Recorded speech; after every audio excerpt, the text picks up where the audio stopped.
Thank you, Bill.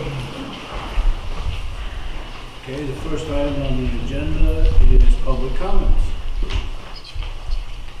Cheryl, do you want me to go? Did anybody sign up? Was there 10 people in the audience? I overestimated, 9.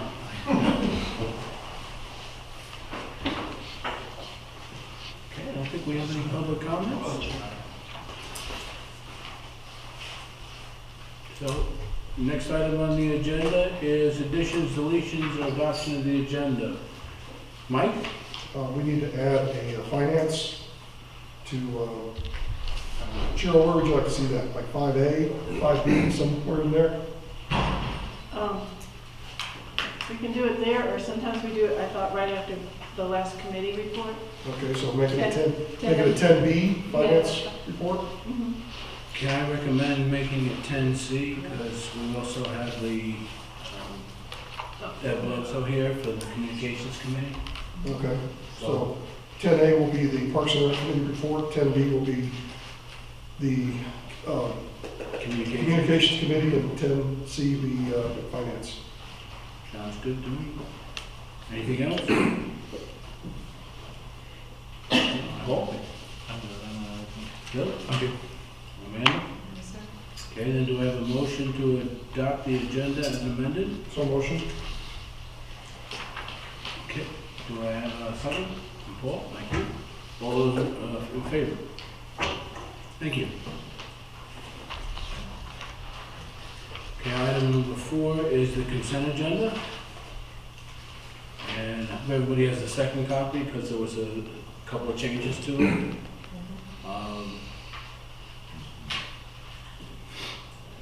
But the second copy you should have gotten like within a week. I mean, within a couple of days of the first.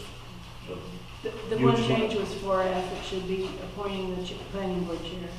that and the item we had on there, I think, for the, or that was later on, sorry, for the trailer. We took off that. Right. Yes. So both of those, yeah. Okay, we had one to put on. Motion to approve consent agenda? Okay, second. Motion to approve the consent agenda and a second from Bill. Any further discussion? All those in favor? Thank you. Item number 5, that's mine. Mayoral appointment of Adam Brown to the Park and Rec Committee as an alternate member. So I so appoint. So, I think Adam's here, is he? But you're certainly welcome. Thank you. Okay, moving on, item number 6 is the update on the Senate Bill 802 regarding the de-annexation. And again, I just put this on there because I think I've issued emails to planning board, the council, I've spoken to a couple of other folks, but essentially, Senate Bill 802 originally was written to de-annex 80 acres out of Wesley Chapel. There was a secondary discussion that we had that was to reduce the acreage. The senator was going to reduce it down to the original 40, actually it ended up being 48 acres total. It had gone through the Senate, it had gotten approved, and then a subsequent, as it was going before the House Finance Committee, the senator, the day before, the evening before, called me and said he was removing Wesley Chapel from the bill, but Mineral Springs had been added to the bill for 12.6 acres, 65 acres or something along that degree. So we were taken out of the bill with the intent of giving us time to meet with the property owner who wanted to consider a solar farm, which we don't have the language for in our zoning currently. So we are, certainly something we're going to go ahead and look at, as well as the conservation subdivisions, which is up for further discussion tonight and potentially calling for a public hearing, which we've been working on a while. I'll just leave it at that. So that's really the extent of it. And to those citizens and council members, as well as many of our committee members that wrote letters and emails to the various committees in the Senate and the House. We do appreciate it. The annexation, as I've said continually, is not a zoning tool. We need to be able to have a discussion first. And I still don't think it's a good tool even then, but that's me. So in either case, we're being given the opportunity to work on it. I think we can do a good job. I know 4 of the 5 council members that were able to be here for the special meeting, the emergency meeting. That's a good month ago, agreed that we thought it was a good use, that we should support it. So, now it's a matter of writing the language, and the planning board will get the opportunity to start on that. And then we will, the council will be able to see it in a month or 2. So, again, thank you. If I may, I'd like to also give a special shout out to Craig Horn, the House representative, who I think, we look a little deeper, had something to do with this on our behalf. Well, I appreciate all the discussion. I think Senator Tucker also, depending on who you talk to, I think the arguments we were making were not anti anything other than give us the opportunity to work on it. So I think we made a good argument. All right. Item 7, Deputy update. Brandon, you're up. Thanks for coming down. And if you remember, this is a quarterly thing now, you've asked Brandon to give us aware, make us aware of trends. All right, so I think starting back in April, I believe it was, April, May, and then June. April, saw a little bit of an uptick in car break-ins. They're all unlocked, of course. 2 shopliftings from the Target over there. A couple drug charges, drug arrests, and a couple assaults. But the main thing, it looks like in April, was the car break-ins. Going to May, it looks like there were a couple of home break-ins. One on Jim Parker, happened probably sometime during the day, and the other one was a house under construction on Winding Lane. There were 2 more car break-ins. The car break-ins in April and May were all in, well, for the exception of one, were all in the same neighborhood. And they were all of them were unlocked except for one, I believe. Quite a few larcenies. AT&T and Verizon were getting hit pretty hard with iPads and iPhones. I don't know if they were part of the same group that got caught the other day when they hit the Verizon store in Indian Trail. Looks like there were 3 in Brookmead again. That neighborhood seems to be getting hit pretty hard. That's pretty much it for May. June, I don't see any car break-ins, thank goodness for June.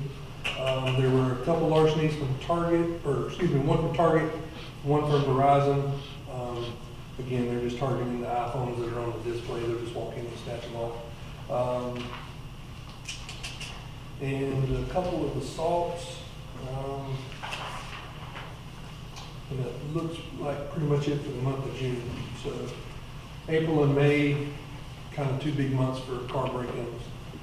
So Do you find that as an uptick in the summer when kids are out of school, when the teenagers have nothing to do?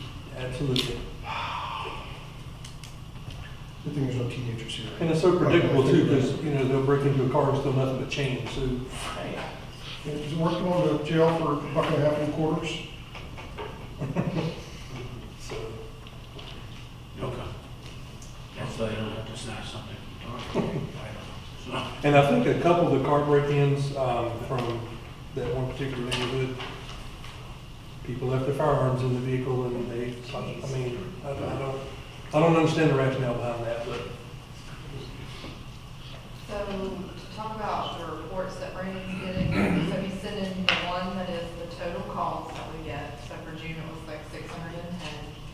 And then he's sending a report that breaks down the actual, so those are just phone calls that Wesley Apple gets. And then we get a report where actual reports are written. Yeah. And then, so are those sufficient So 610 calls over the quarter. for the month? The month. Oh, for the month. So we extrapolate that out, it's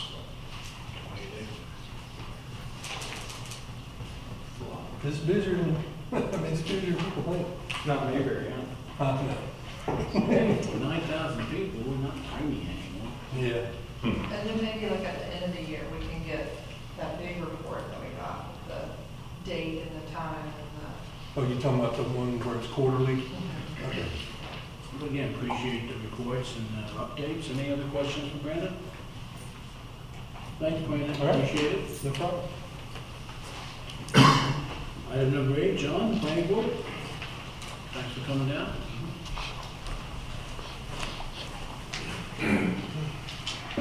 Good evening. All right, I'm going to give you a report on our last meeting we had, June 25th, and talk about the agenda that I have for our next meeting, which I just received for July 23rd. So for our last meeting, one of the first things we had was Brad Horvath join us for our meeting, so another great council or mayor attendee, and we appreciate that. So I think it was a good discussion. I was there. You were there as well. So we had Brad speak for us, or with us. And of course, one of the things we talked about was solar farms and conservation subdivisions. That's something I'll get into here in just a little bit. So it was very nice. Thank you very much, Brad. Good thing. All right. And so the next thing we did was we had a discussion, and we approved 5-0 for a text amendment to determination of a parcel. So we removed, we excluded streams from a way of determining parcel. So I think that's something that's coming to council now for you guys to review and approve in our ordinances. That was a 5-0 approval.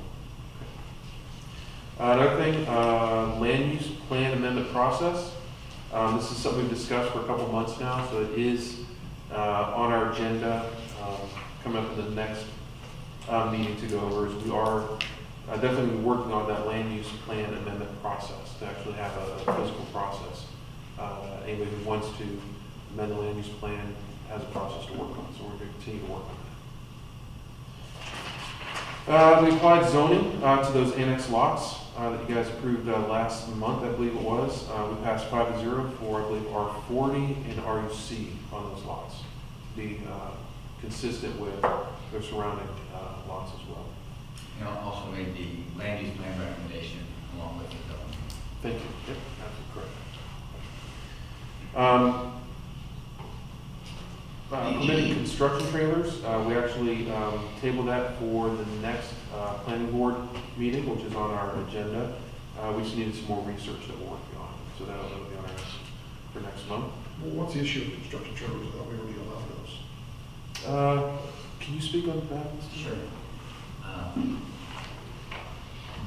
The item that was on your agenda that was pulled, there was conflicting provision on how to treat the construction trailer. And there's not a distinction drawn between, say, a construction trailer and a sales trailer. For the sales, either the sales or construction trailer, the one place in the ordinance it simply was treated as a temporary use permit, fairly easy administrative. In another part of the ordinance, it would require a conditional use permit. So you just clean that language? Yeah. And make sure the procedure is reasonable. Consistency. Yep. And then we had some old business, and pretty much all of it was, I think, speaking with you, George, for getting your perspective, right? So whether it was subdivision, clear cutting, retention of existing vegetation, signs and zoning, all those were tabled till hopefully next month after we get some feedback. All right, and then so for the next agenda, first off, we're looking for another council member to join us if they could. Preferably somebody that hasn't been to one yet. So I think Paul or Bill, I don't think you guys have been to one, but we definitely welcome you guys. Want you to join us and again, just have an open conversation. Tell us what you think. So far, I think it's been well received. What is the date for that? July 23rd, so Oh, 2 Mondays. I'm actually gonna be gone. I'll be in Miami. Okay, we can hold it in Miami. Sorry. Monday.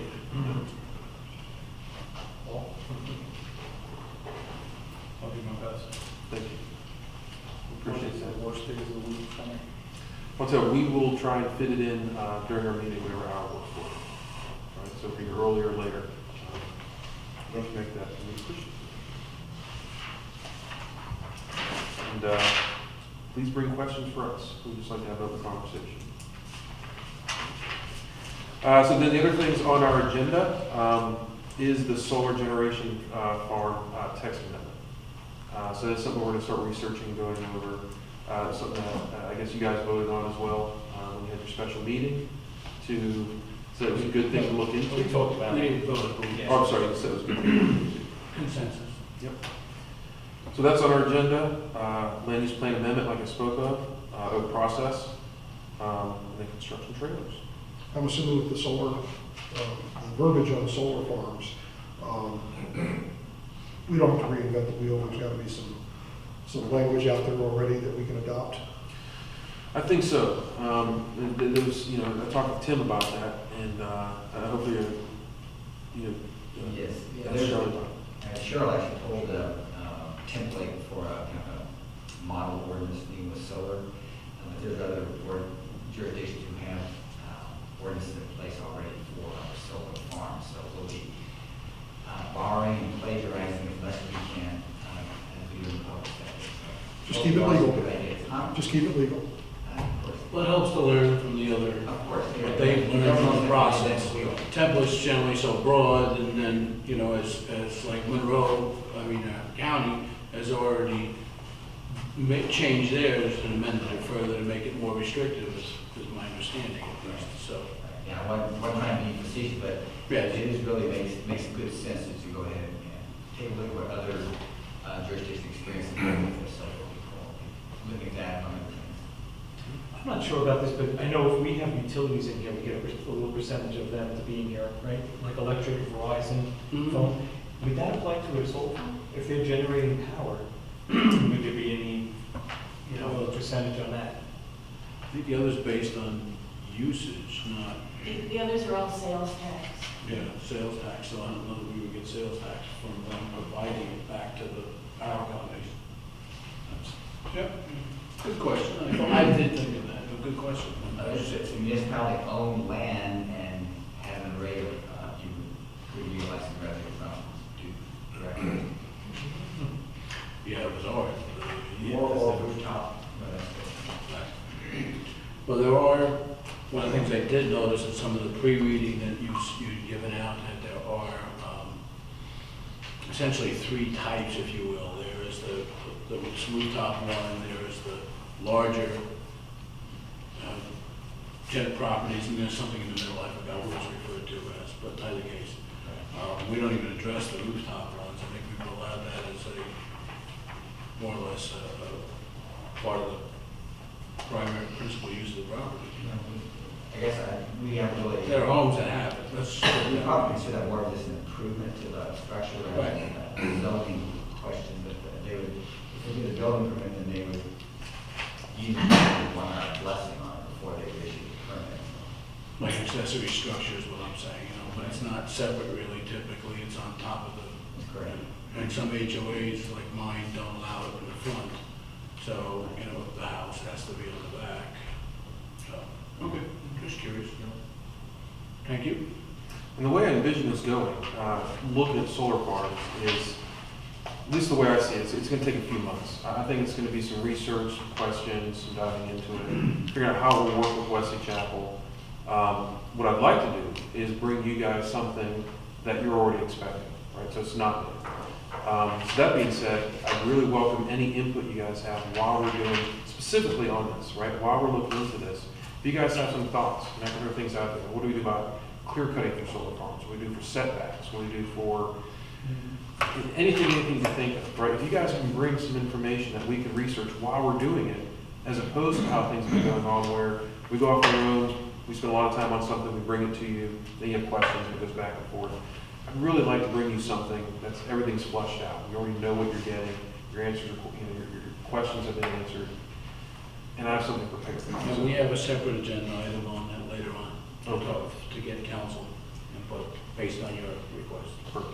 But that's how, so this is gonna be the start of it for us. But like I said, I really wanna get it run through just once, I'm hoping. And so you guys either get it and approve what we have or not approve it, but at least, you know, we don't have to go back and forth for a long time. So, Have we spoken to the property owner since Tom? I have, yes. He's been down, he's also been down to town hall and met with the planner.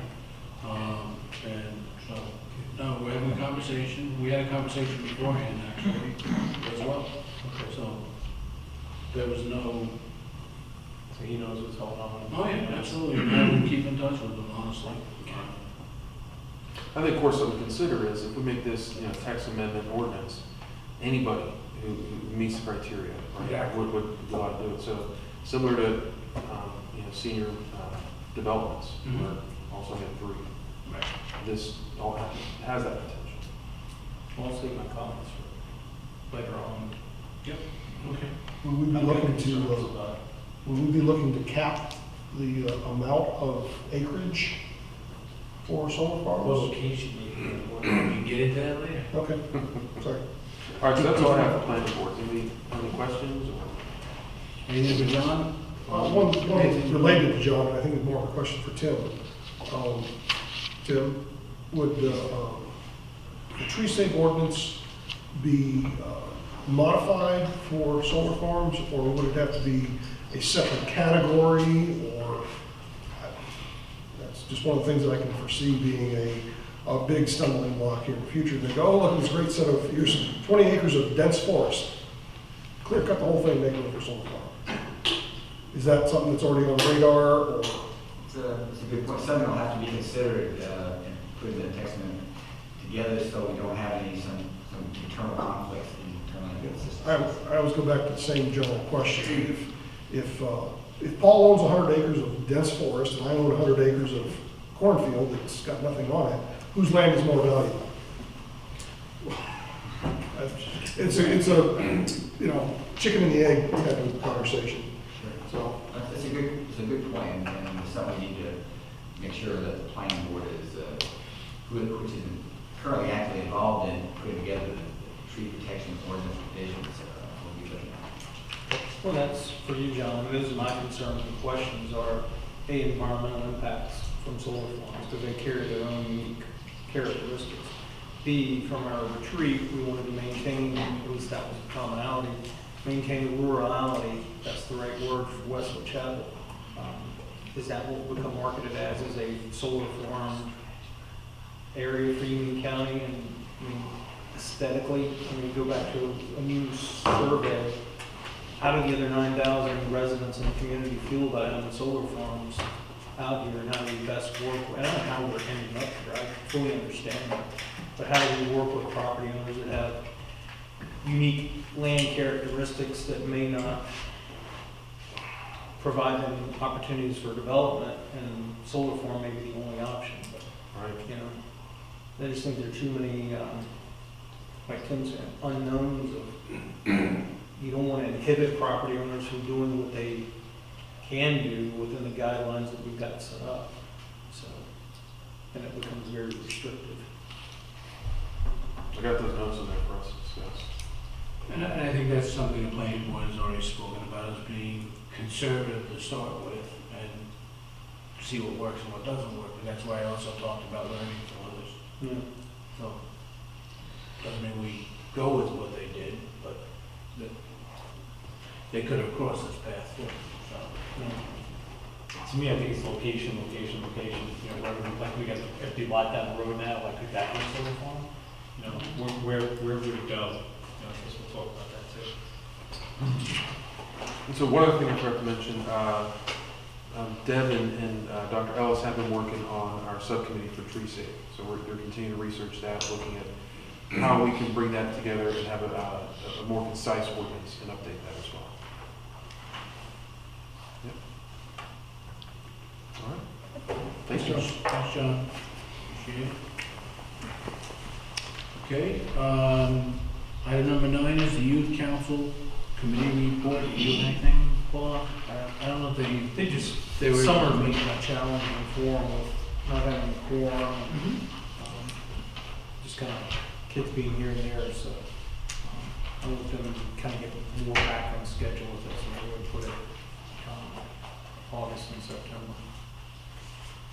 Sounds good. No, no, I think a lot of the kids were juniors, so they're still gonna be on, is that right? Yeah, for the most part. I think we've actually added, there's been 2 new kids. 1 or 2. I have a concern, I have not gotten minutes from them in a year now. We'll talk about that. Okay.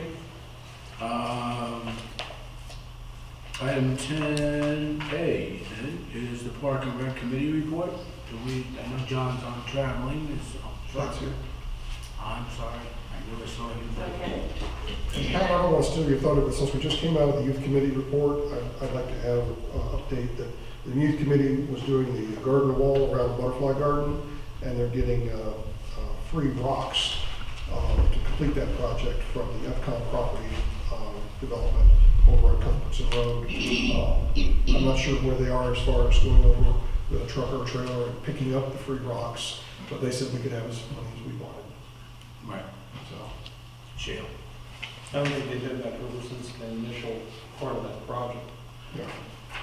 I could update you on that because we actually did go over there Oh, on, good. Thanks, Julie. but John knows about it. Okay. Park and Rec Committee, thanks. Okay. Well, one of our, probably the primary focus of our last meeting was reviewing our bids for the upcoming year. We haven't sent out our quotes requesting bids for the amphitheater and sound system yet because the RFPs were just recently approved. So that's on the to-do list. So we have bids for irrigation, landscaping, and pond maintenance. First, for irrigation, we had 2 bidders. We had Lucas Lawn and Landscape for a bid of $15,200, which was the lowest bidder.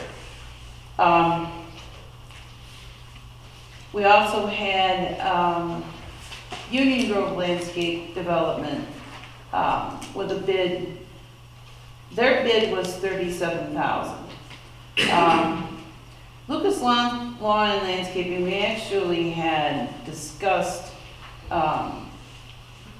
rejecting Lucas based on their prior performances. There were deficiencies and less than optimum experience with the village, and really we didn't feel that we got what we had paid for. And then also in their bid, they listed a Rainbird ESP controller module listed. It was described as an irrigation timing device for residential and light commercial use. They're providing a 1-year warranty, and they stated the value of any minority-based enterprise contracting would be 0. The committee decided to recommend accepting the second bidder, Union Grove. They actually had a quote in there for a Hunter IC 600 PL controller that was more for a demanding commercial application. They're providing a 3-year manufacturer warranty and 1-year labor. They stated the value of any minority-based enterprise contracting would be $37,000. So, and also with Lucas, they provided us 3 identical references. They're all the same person. So essentially, they just were able to give us 1. The second bid that we reviewed, or the second was for landscaping. Can I just ask about the irrigation first before we jump over there? So Lucas came in at $15,200, the other one came in $37,000. Mhm. So you guys are recommending taking the higher bid, which is a difference of $21,200 approximately. Well, Difference between the 2 contracts? Yep. So it seems like part of 2 things that you're hinging this decision is based. One is that that they use the same general reference 3 times. which, let's say for instance. That's if not, that's just a small. Right, but the second, the first one seemed to be the controller. Mhm. So my question would be, even if the controller went in and blew up and died, and we had to buy the best controller ever, it's not gonna be $21,200. I mean, can't we just say, hey, we want this particular, we do the bid and say, but we want this controller installed, and if they say, I mean, first of all, do you know how much the controller is, each controller? How much they are? It's more than just a timer, if that's what you. No, I know what the controller is. I have one at my house. But I'm wondering, like, how much was the one that Lucas is recommending? How much is the one that Union Grove is recommending? What's the cost of each one of those? I don't know if it was detailed on the bid. It's the difference, it would be the difference between a residential versus a commercial. Well, yeah, I have rainbird at my house in my bushes, so I don't know. I'm not sure what I have, to be honest with you. But for $21,000 difference, it just seems it's a lot of money. Well, It is a one here. Yeah. I mean, it is, but Lucas, don't forget, didn't provide us with what, we paid for last year. So, I think there was thousands of dollars that we paid Lucas and did not get a lot of the services. we paid Also- for. And I think it just left a bad taste in a lot of people's mouths that we were still paying them, but weren't getting. but even set that aside, look at the two businesses. Lucas is not, their forte is landscaping. They do not have the commercial irrigation experience that Union Grove does. And that's kind of another thing where, whether we like them or not, is irrigation their specialty? Is that what their forte is? Maybe it's landscaping. Right. I think if it was like a couple of $1,000s, I'd be like, oh, okay. 21,000 is such a big disparity, it's like. They may not, our concern was because they are not specialized in irrigation, that they really Right, and I maybe understand didn't that. quote I understand properly. They do have a section of their company that just does irrigation systems. Because I mean, they did it at Epcon, they've got those references I saw from Epcon. Like I said, I guess we're gonna talk about it later, I think for me, it's just such a big disparity of $21,000 that I just don't see the value of something like that. I mean, if we had Lucas come in and do it for the $15,000 and, and then we said, hey, we want this controller or something happened, and we needed service calls or whatever for 3 years, I don't think we'd spend $21,000. That's just my, I can be, that's just how I see it. If, like I said, it's a couple thousand, I'd say, all right, but it's so much money. It's really, would it be used to do the sprinkles at town hall? Let her finish her update, because we're getting into the weeds on this, which we can get into later. Okay, that's I fine. don't mind. Thank you. Okay, the next bid was landscaping. There were 3 landscaping bids. They were broken down into 2 parts. Bid for Town Hall and then the bid for Dogwood Park. Lucas was the low combined bidder at $41,656. However, really this particular area was a concern for the committee because of the performance they provided us in landscaping last year. They previously, and the other interesting thing to us is they provided a bid previously on the exact same specs for a lot less money and didn't do what they contracted to do.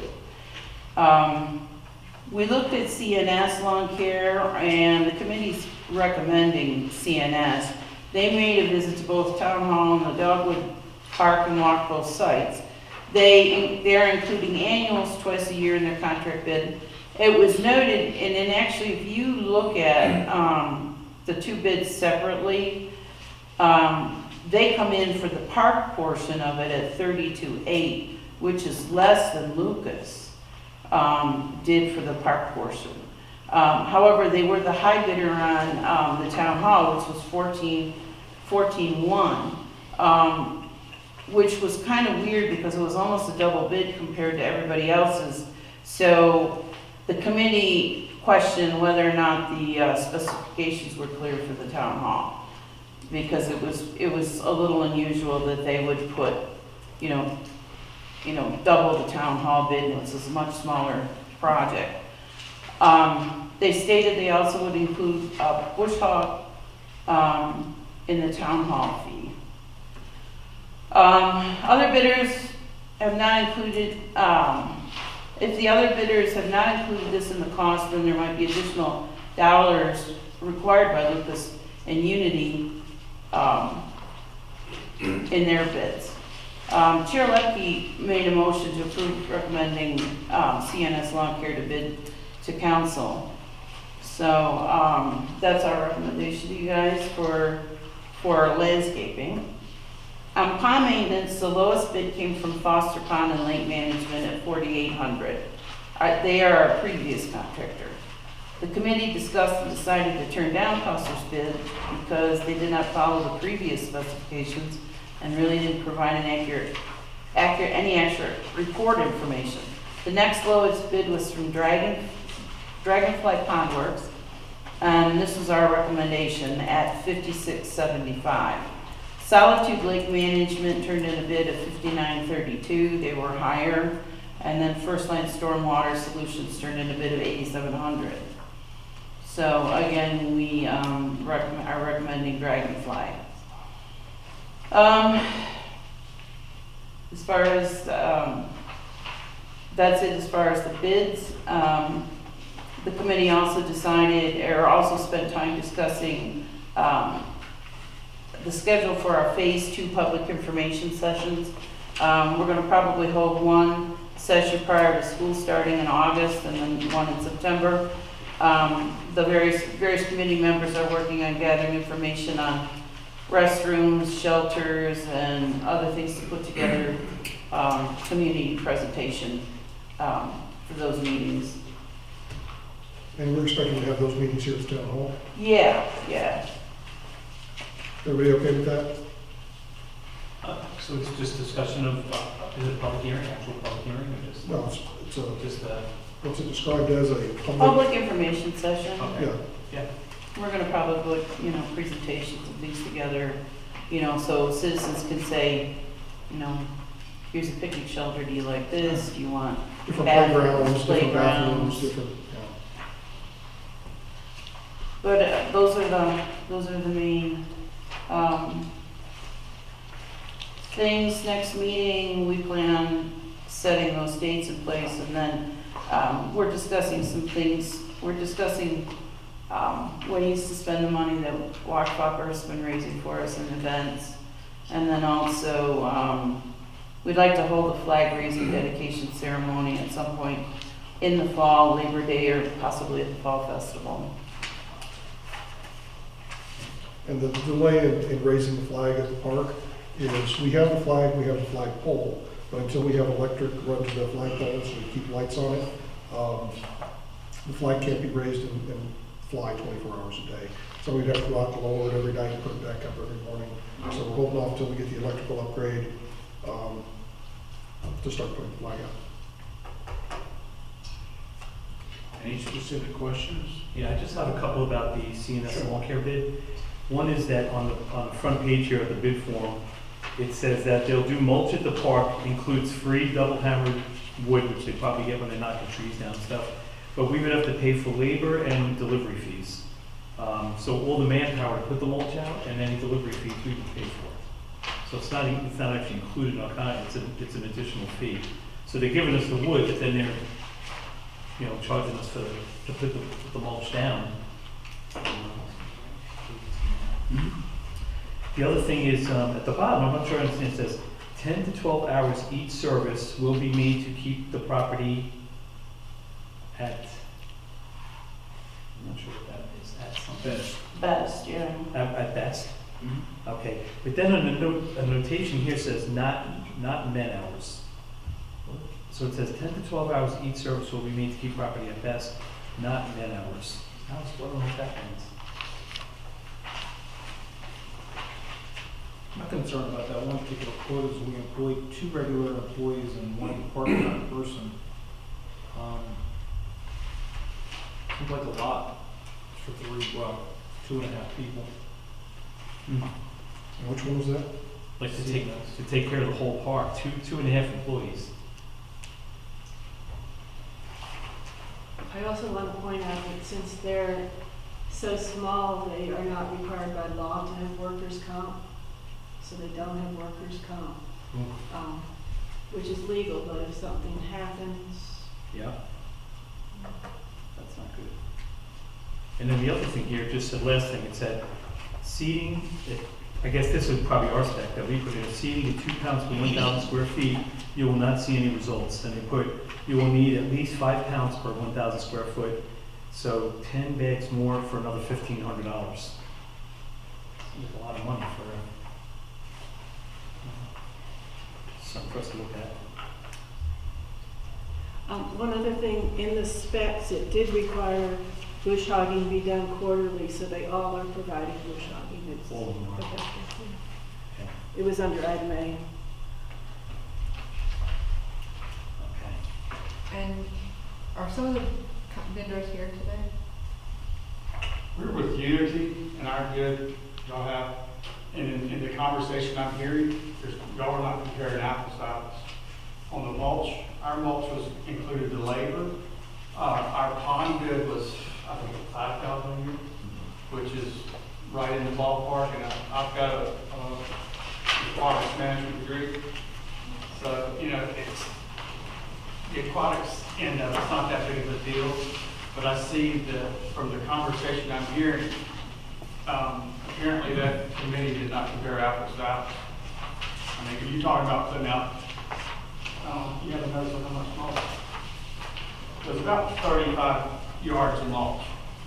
And there's no way in God's green earth they're gonna give you labor to put out 35 yards of mulch. So that's a lot of work. And our crews, we maintain 9 to 10 employees. And I've been in this business for 40 years. If a 2.5-man crew can do that park in a day's time, I'll buy their lunch every day for the first week. I agree. It's just, I mean, I'm just standing here listening. I do work for Dwayne. I'm his operations manager. And the conversation I heard is very upside down in my opinion. The point I'd like to bring up first and foremost, whether it's landscaping, pond maintenance, irrigation system, whatever, I think they all have basically the same problem. If you've got a company doing the work now that you don't trust or isn't doing a good job, why would you let them bid on this? Again, if you have a problem with your car and you took your car over to the dealership and they kept screwing up the car, you'd stop going there.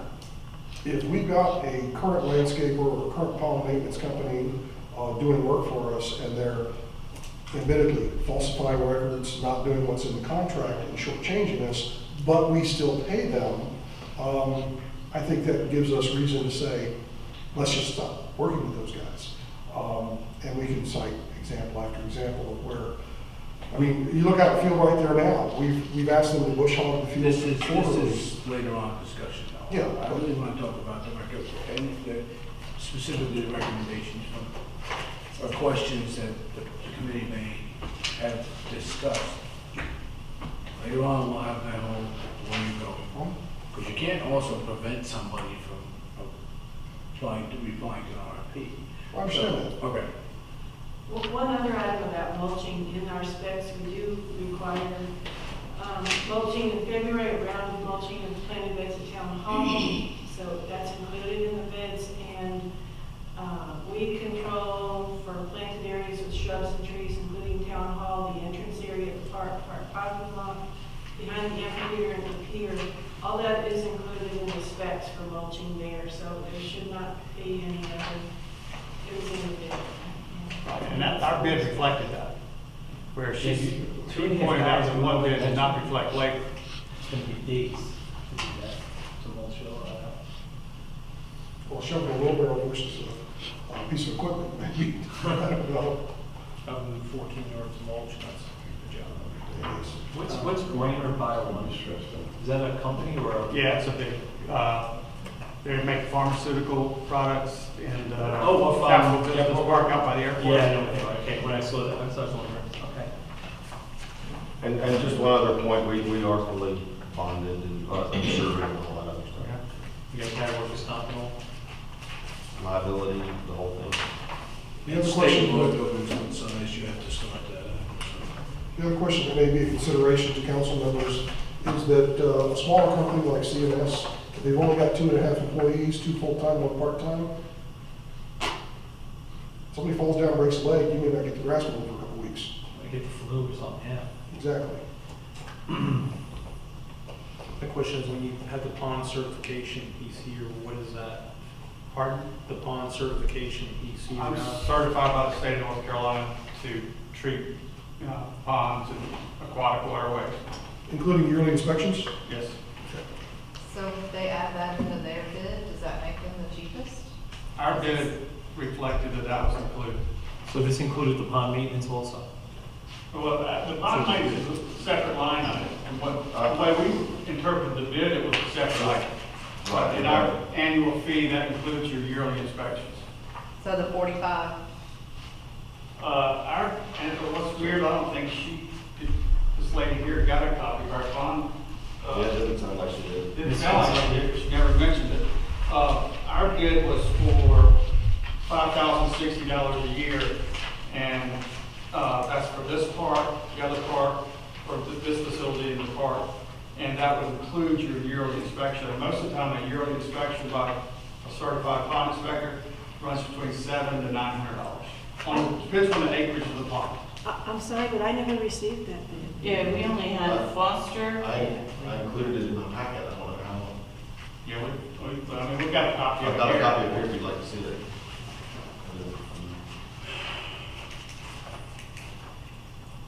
Yeah, I'd like to see it. Should I make a couple of copies real quick or just see what we'll see? Sorry. We have, Pretty sure I had that in my packet, but I don't know. we have an RFP process. I want to find out what we didn't get.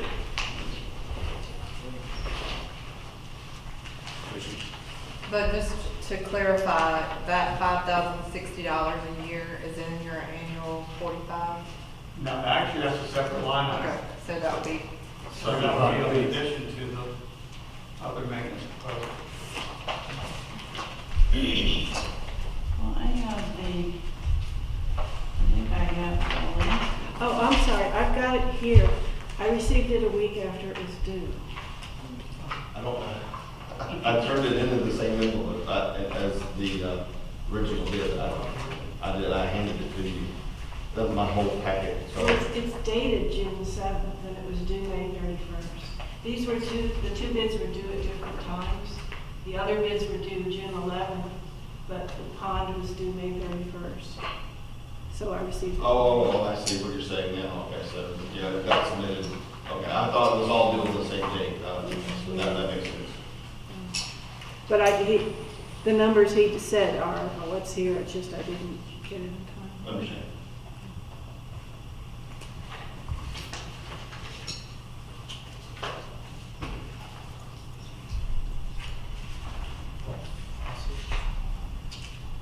Any other questions for me? Did you all have a chance to check any references? I did. I'm not all the way through it, but, because of quite a few have to call me back still, but I have heard back from a few. Pat, one thing you touched on that I wanted to, it's separate from this bidding for the different things, is that you had mentioned that both Diana Bowler and Sandra Bradford were at the Parks meeting, and they're taking the profits from the last few events, and they're trying to figure out what specifically to use those funds on and what to donate to the park.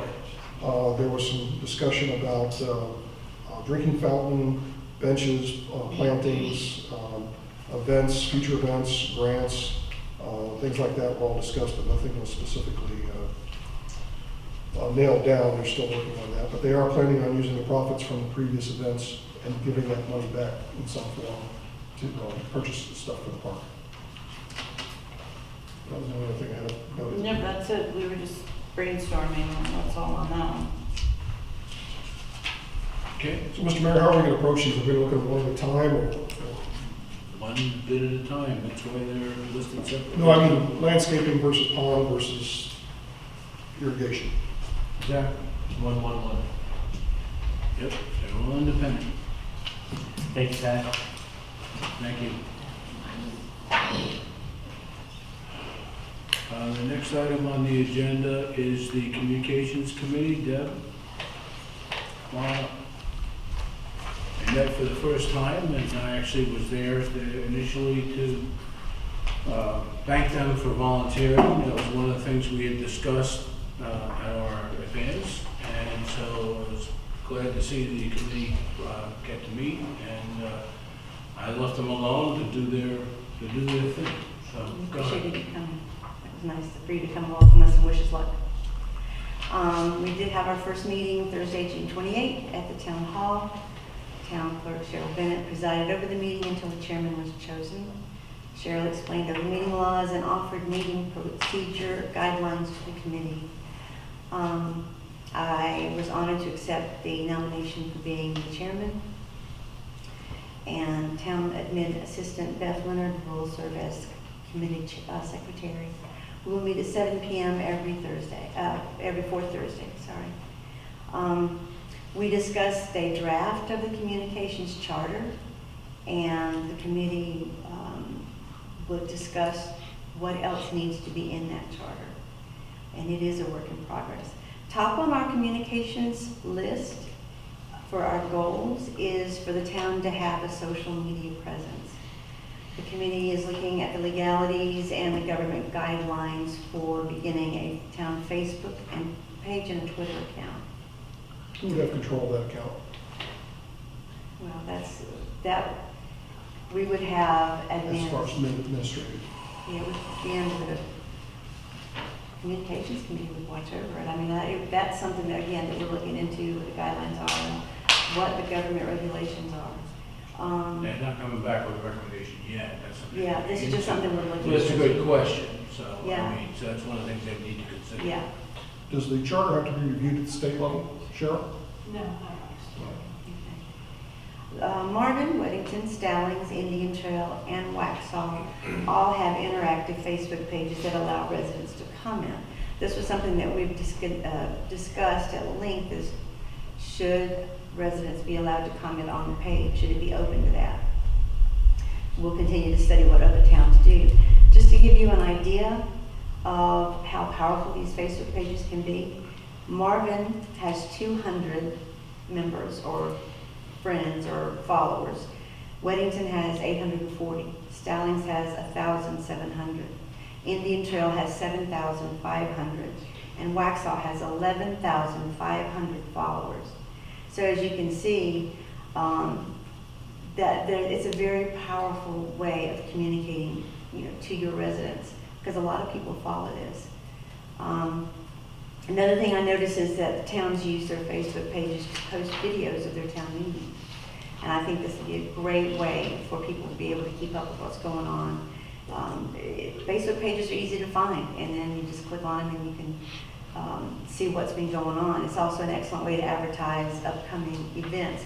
Now, as far as, whether or not it's interactive, again, this is something that we really need to think about and talk about. All the other towns that I've looked at have interactive. They allow their residents to respond.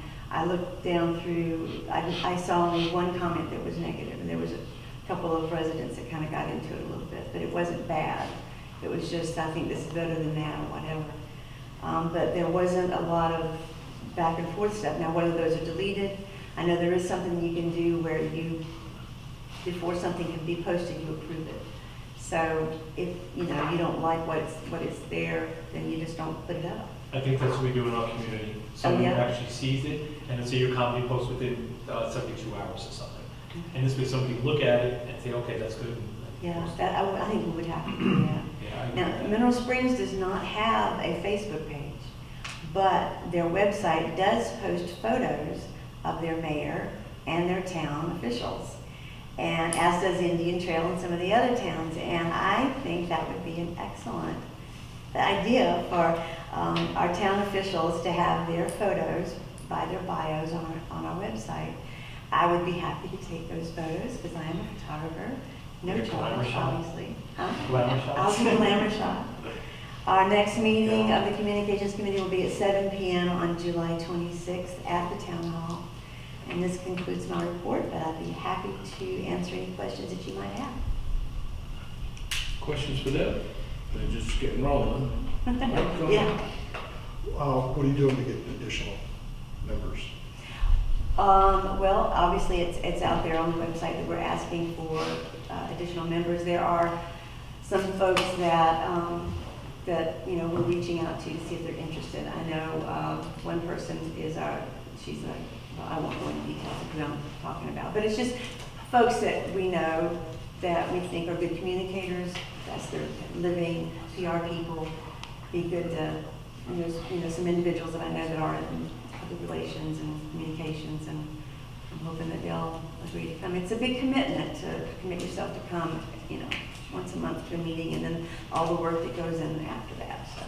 But it is something that we're looking at. Tell you what I'd like to see is an integrated website presence, social media piece to where it's more seamless, where you're not relying on the sunshine list as much, where we can have an active calendar, where people can subscribe, or whatever it looks like. But, yeah, look at the website like Monroe has, you know, some of the other municipalities around here, and, you know, we are in 2018. I think there's, you know, some tweaks, not a major overhaul, but again, integrating the new way we all communicate, I think would be a tremendous advantage. Yeah, a lot of people do not like Facebook, but it is a very easy way for people to see what you're doing. Are we limiting committee members to residents of Wesley Chapel only? That has been our Yeah, that's what that's my standard. feelings. Okay, just I'd ask. Yeah. I wanna do that. That's it. Anything else you would like to ask me? Stay in touch. Okay. Take a good Thank picture you. of Brad when we put it up there. Do what? I'm sorry. Take a good picture of Brad when we put it up. Don't you think it'd be a great idea? One from the Have front, mug two from shots? the sides. Your mug shots up there. I think that'd be great. People can see your faces. There's more of a, you know, personal kind of thing there. Turn it around. So then when they see us in there, they go, you son of a-" That's why I like walking into places and not being. Right, being recognized. Thank you very much. Thanks, Ed. I have to dress up more. Thank you, Deb. Item 10C is the finance report. Okay, Cheryl? June was the last month of our fiscal year. You have the preliminary statements. There will be more adjustments made. We're still receiving revenues that go into June, and we're still spending money that belonged to last fiscal year. During the month, I made transfers. I transferred $300 from Town Hall land maintenance to Town Hall utilities. And I transferred $120 from Park and Rec tree service to Park and Rec event service.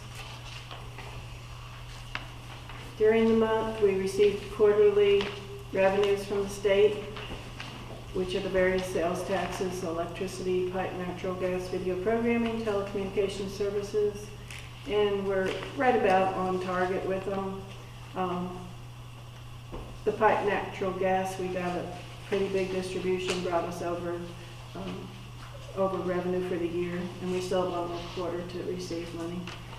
So the revenues look good.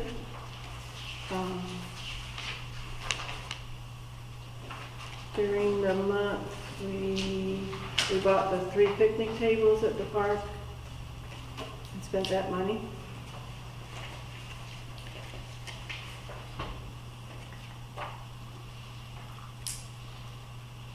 When you say picnic tables, do we buy new wood ones, or do we look at the other options?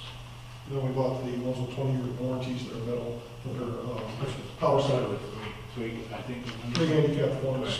They're in storage, they haven't been assembled yet, I've been slacking.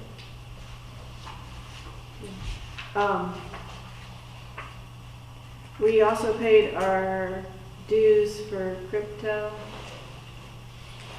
They always do that at the end of the year, they charge us. So that's pretty much what happened during March. Cheryl, being the end of the fiscal year, did we let CPG, COG, did we let COG know that? We need to let them know before December. Okay. Didn't know if that was the beginning of the And we fiscal need to year. do a resolution, so I'll try to bring that resolution to y'all next month so we can get it done. All right. So you've been back in those meetings? I didn't get my email saying.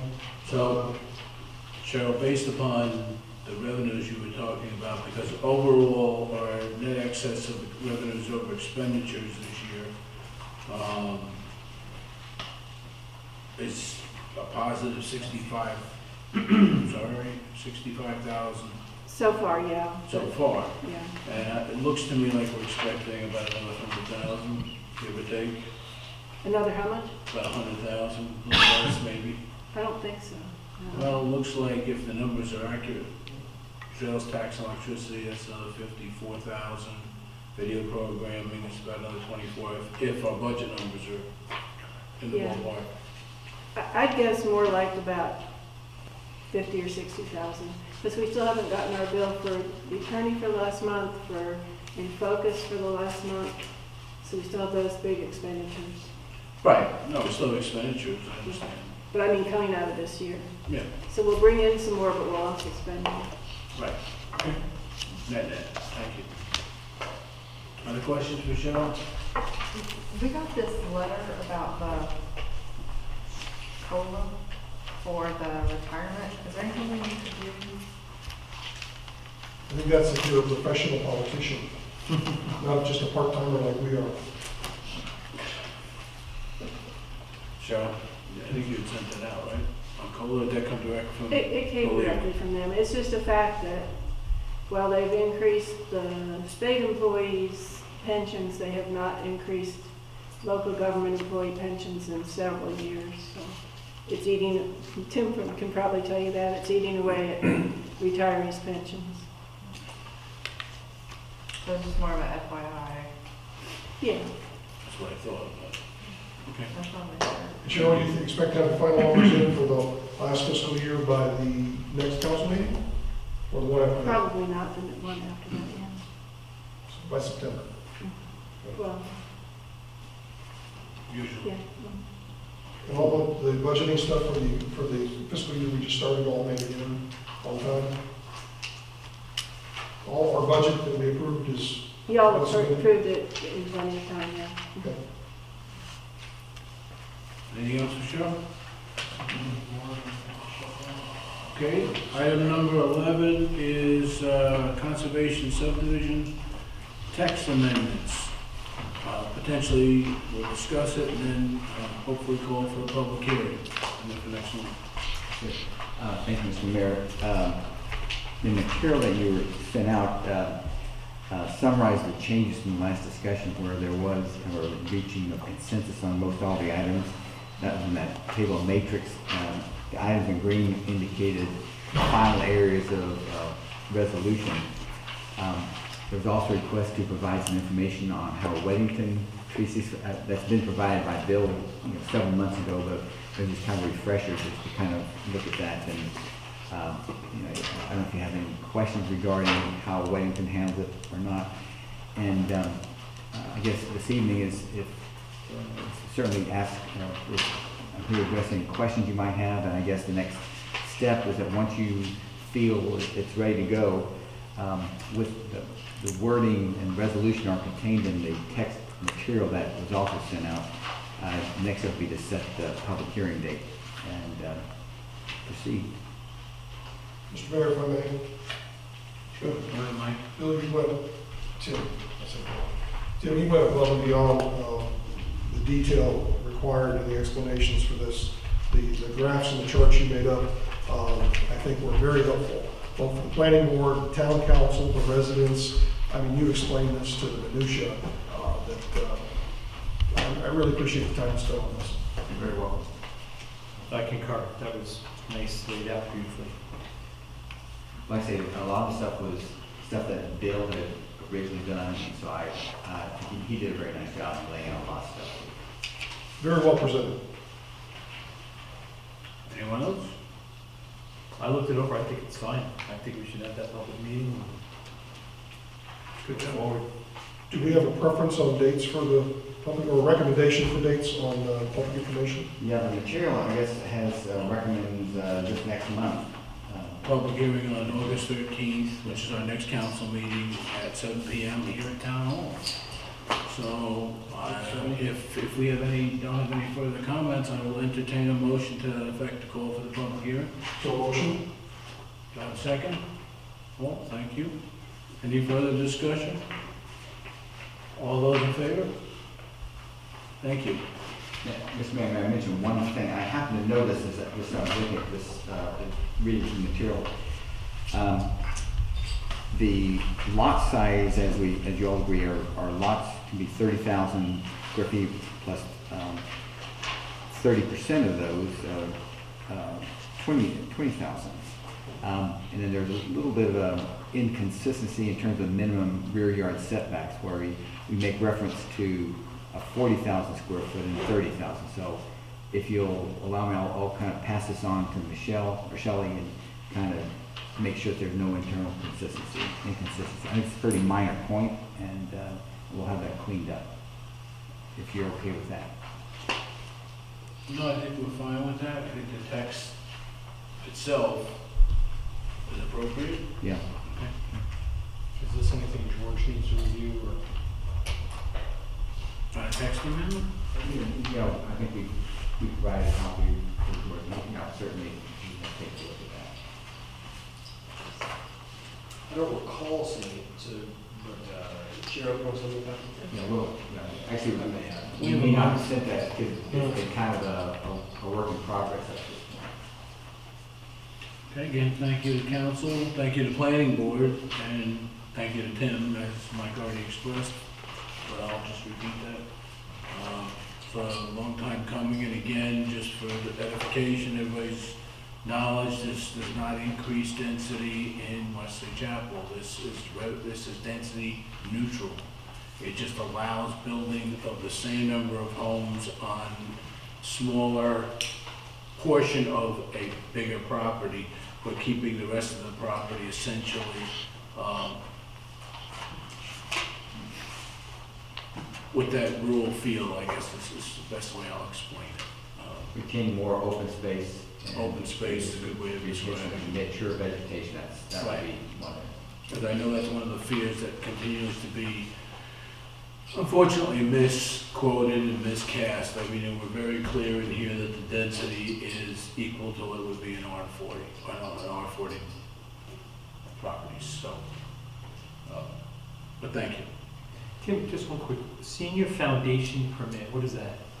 Senior foundation permit. You're looking at the plans report? Yes. Okay, yeah. That's for the senior housing developments. So it's like a regular zoning residential permit, except for the senior. I thought like they had a foundation for senior, that I never heard of, like the foundation for seniors and what's it? It's a schedule as they build that they have to come in for certain. Yeah, I thought it was like an old club or something, I just was curious. No, Some foundation or whatever. it's a 15C3. True market. Sharon. Okay, thanks, Tim. Item number 12, municipality group update. I know Amanda's been attending. So Amanda, take it away. Yeah, the last meeting, it was Stallings, Indian Trail, Wesley Chapel present, and Weddington was absent, but, right when I walked in, they were all aware of like the de-annexation, things going on, and they were all very supportive of us. Weddington passed a resolution, and Stallings and Indian Trail people did reach out on our behalf to elected officials in the House, in the Senate, and in the county. They were very much like, you today, it could be us tomorrow, and we do not want our towns picked apart by de-annexation. So I was very happy to have a lot of support. Meadow Springs did as well. Thank you for bringing that up, because I left them out, and thank you before, so that's absolutely true. So I don't know, I'm sure that other municipalities getting involved helped our cause. But it was very nice to have their support.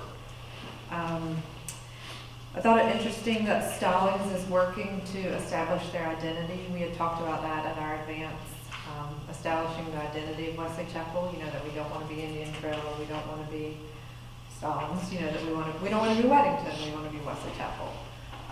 And they are like putting Stallings on their street signs, because they want people to know that like, hey, I live in Stallings. So they are working hard. So maybe we could get some ideas from the Stallings town on how they are working on creating their identity. And these meetings really stress like Union County municipalities standing together, because if we don't unite, if a united front makes us stronger, to people at the county level or the state level, or even when we're going up against Mecklenburg County for things. And one thing they talked about, and they wanted us to kind of talk about and come back to them if possible, is if all the municipalities would list like their 5 worst traffic points or traffic headaches, what we think they are, because if it's our road here, it could be, you know, Weddington, one of their top 5. Or, you know, we all border each other, so if we could just make a list of what we thought our 5 worst ones were, that might help us work together to prioritize some of these greater needs of traffic.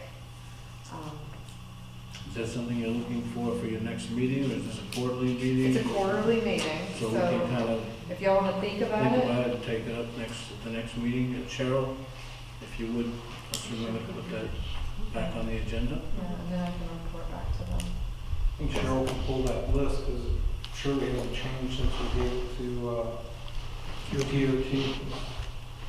And it was talked about getting the crypto members together without like an official crypto, however you say it, member. So just like the county people. Which meets already, so we hosted the last one here, but sure. Just so you could kind of talk offline without any pressure from a governing body. They're very open to meeting one-on-one with people after the meeting as well. Because I approached a few people after that meeting, Mike was here. spoke to them, we discussed a couple of projects. But they were hoping that by, if everybody came with their top 5, we could prioritize things to ask for help together. Right? That's all. Okay. Anything else for Amanda? Questions on that group? Because I know we were curious as to what it was going to be about. And from Amanda's conversation, it sounds, again, very good. And the mayors were meeting quarterly. We haven't met in a while, so maybe just pick up on that. I just feel good that we're all having the same growing pains. Oh, absolutely. In fact, Marvin is shut down right now, I think.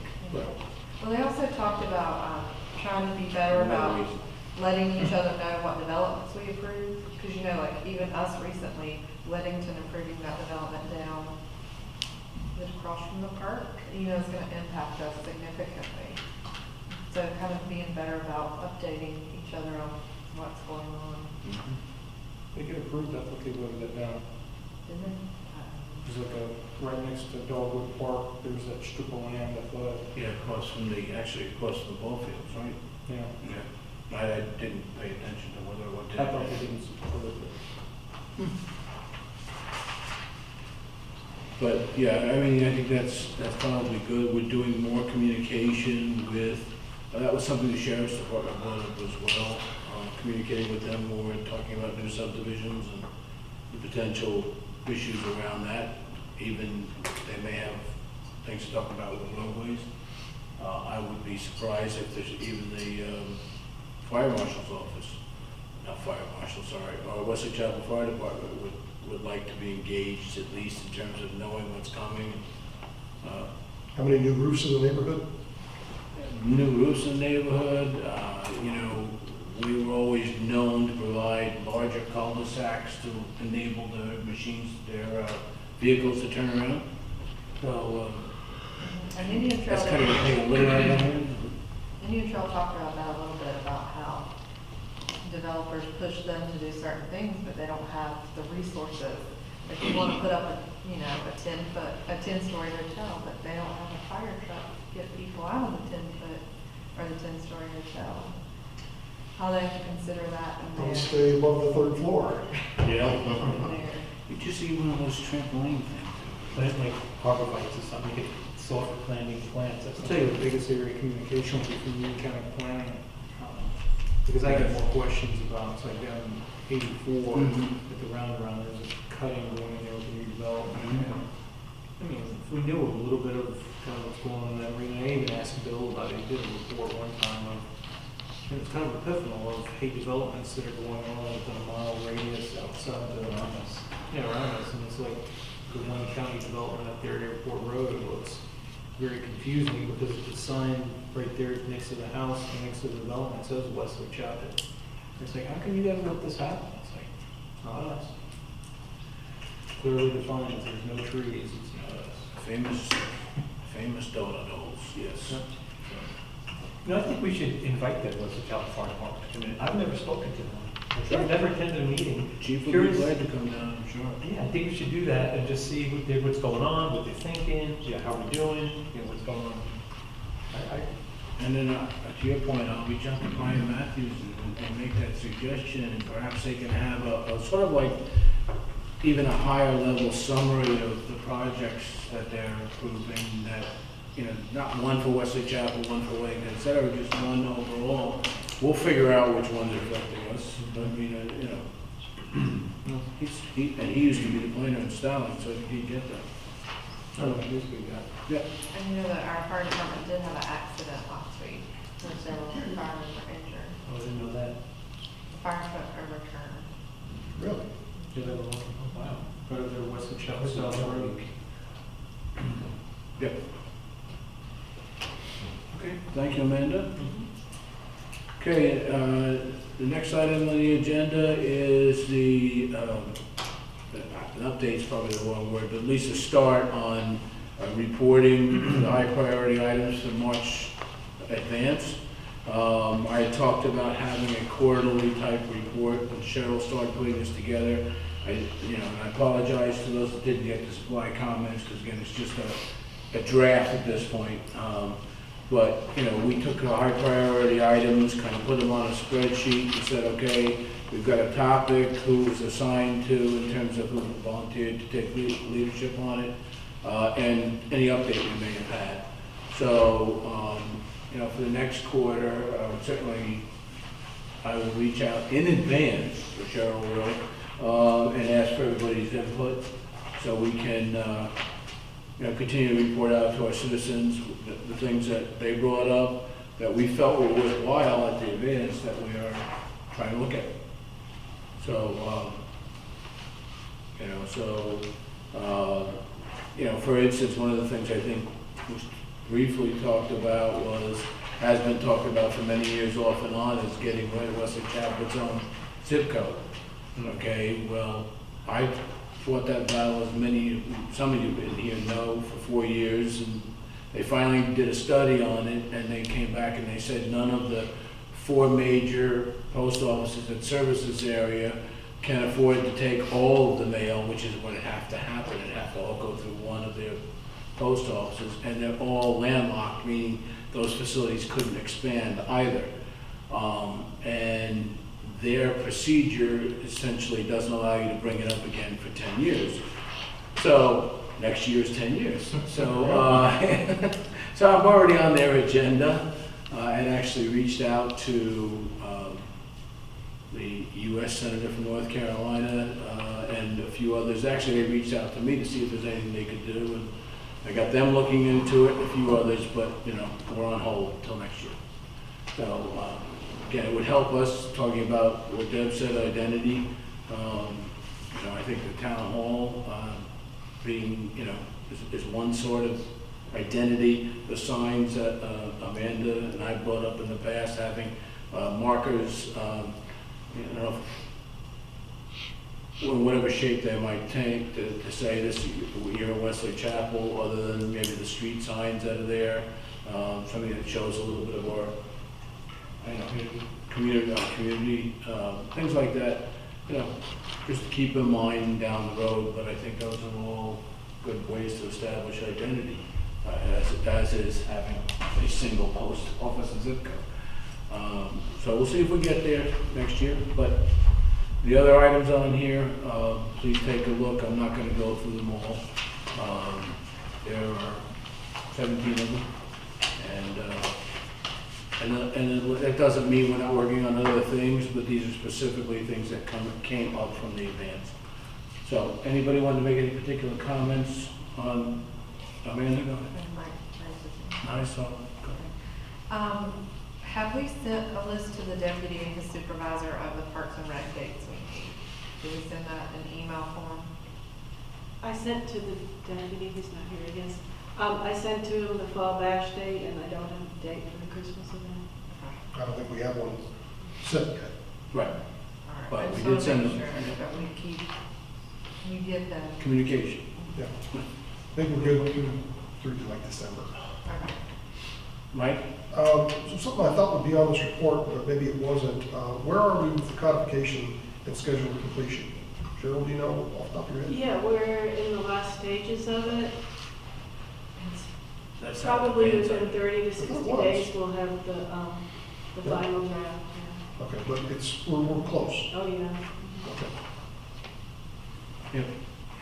They're working on And Bill, as long as I got you here, do you know the dates of your HOA meeting for your neighborhood specific? it. I do not, Mike. Because I'm gonna try and start going, provided it doesn't conflict with this meeting, I'm gonna start trying to go to those meetings to get them closer to the donut holes, which is one of the things I was tasked with. Okay. Yeah. All of Bill, anything? Okay, thank you. All right, we are on item 14, consider decision on irrigation system bids and any needed budget amendment. So now we can have a little bit more discussion on what was started earlier. Before we do that, George, I'm going to ask you to just opine briefly on the process that was used. We discussed a little earlier today, and not necessarily being held to the lowest bid. And I just want everybody to have an equal knowledge base before we launch it. Oh, yeah, sure. This is, so these were bids for services contracts, which by statute, there's no required bidding procedure that the statute's required you to follow. The first one's an irrigation system, which is construction. Oh, but is that under the value? So It's 30, Yeah, so- 37, or whatever, 15. So, yeah, I guess the landscaping and the pond maintenance are service, and then the irrigation system is under whatever the value requirement is. Am I right about that? I think it's haven't under seen the the, bid I think package. it's under the informal bids, so. You're right. So then you have the ability to, on the two service ones, you have the ability to, in essence, do whatever you want, because there are no statutory requirements. And then because of and again, I don't think I've seen the irrigation system one, but Cheryl's saying that it's under the informal bid. It's within It's the within informal. it's within the informal bid amount, meaning in essence that you can informally bid it. There's not a Well, there is a there's not- specified There's a procedure. specified procedure there, so I'd have to look at the irrigation system one, because again, I don't think I've seen that one. The two service contract ones, you can do whatever you want. I need to look at the bid for irrigation system and compare. You may be required to go with the lowest bidder there or rebid everything. Well, it's the lowest responsible. Right. I just don't, like I said, I haven't seen the Yeah. bids, I haven't seen the responses and stuff, so I can't, that's one I probably can't talk without looking at the Right. stuff. so. Okay, the lowest responsible, that was kind of my question to you. But for sure on the two servers, you can do whatever you want. And so the only reason I brought that up is just level playing field knowledge of everybody, and it doesn't mean we don't need to be fiscally prudent as well, not taking that argument as the discussion, but also want to make sure that we're all dealing with the same facts. We're not constrained. So, okay, I guess I'll go first. I personally think that, I agree with Mike that maybe Lucas did not give us the best service at the park or anything like that at all. But this is a project where it's a installation where there's gonna be, and I'm sure we're gonna have somebody managing them. Somebody will be there watching them to make sure that the work is done properly. And then maybe we just say, we just want a different head, different controller put in there. I just think personally, for the $21,800 difference, I think I'd just go with Lucas, let them put the irrigation in, save that money, and we'll absolutely come out ahead over the long run. That's everything I have to say about it. It's just such a disparity that I can't justify saying that, you know what, even if they screwed up, all the heads went bad, the controller went bad, we'd still have, $20,000 left over. Cheryl, can you tell us how many people you sent the irrigation bid out to roughly? Certainly. I Just- sent it to at least 4, and got 2 bids. And it was hard, I had a hard time finding people that would do commercial grade irrigation installation, when I did the search. Who did this, Mike? Who did our town hall? Action Lawn? What is Action? US Lawns, they're no longer in business. I think They're out. their subcontractor was this company. Wow. Do you remember what I was trying to remember what the cost was. It was 21? I can't. I'm trying to remember myself. Can't, sorry. Should have asked you that at the time, my fault. Sorry. When does the decision have to be made? Could we go back to Mr.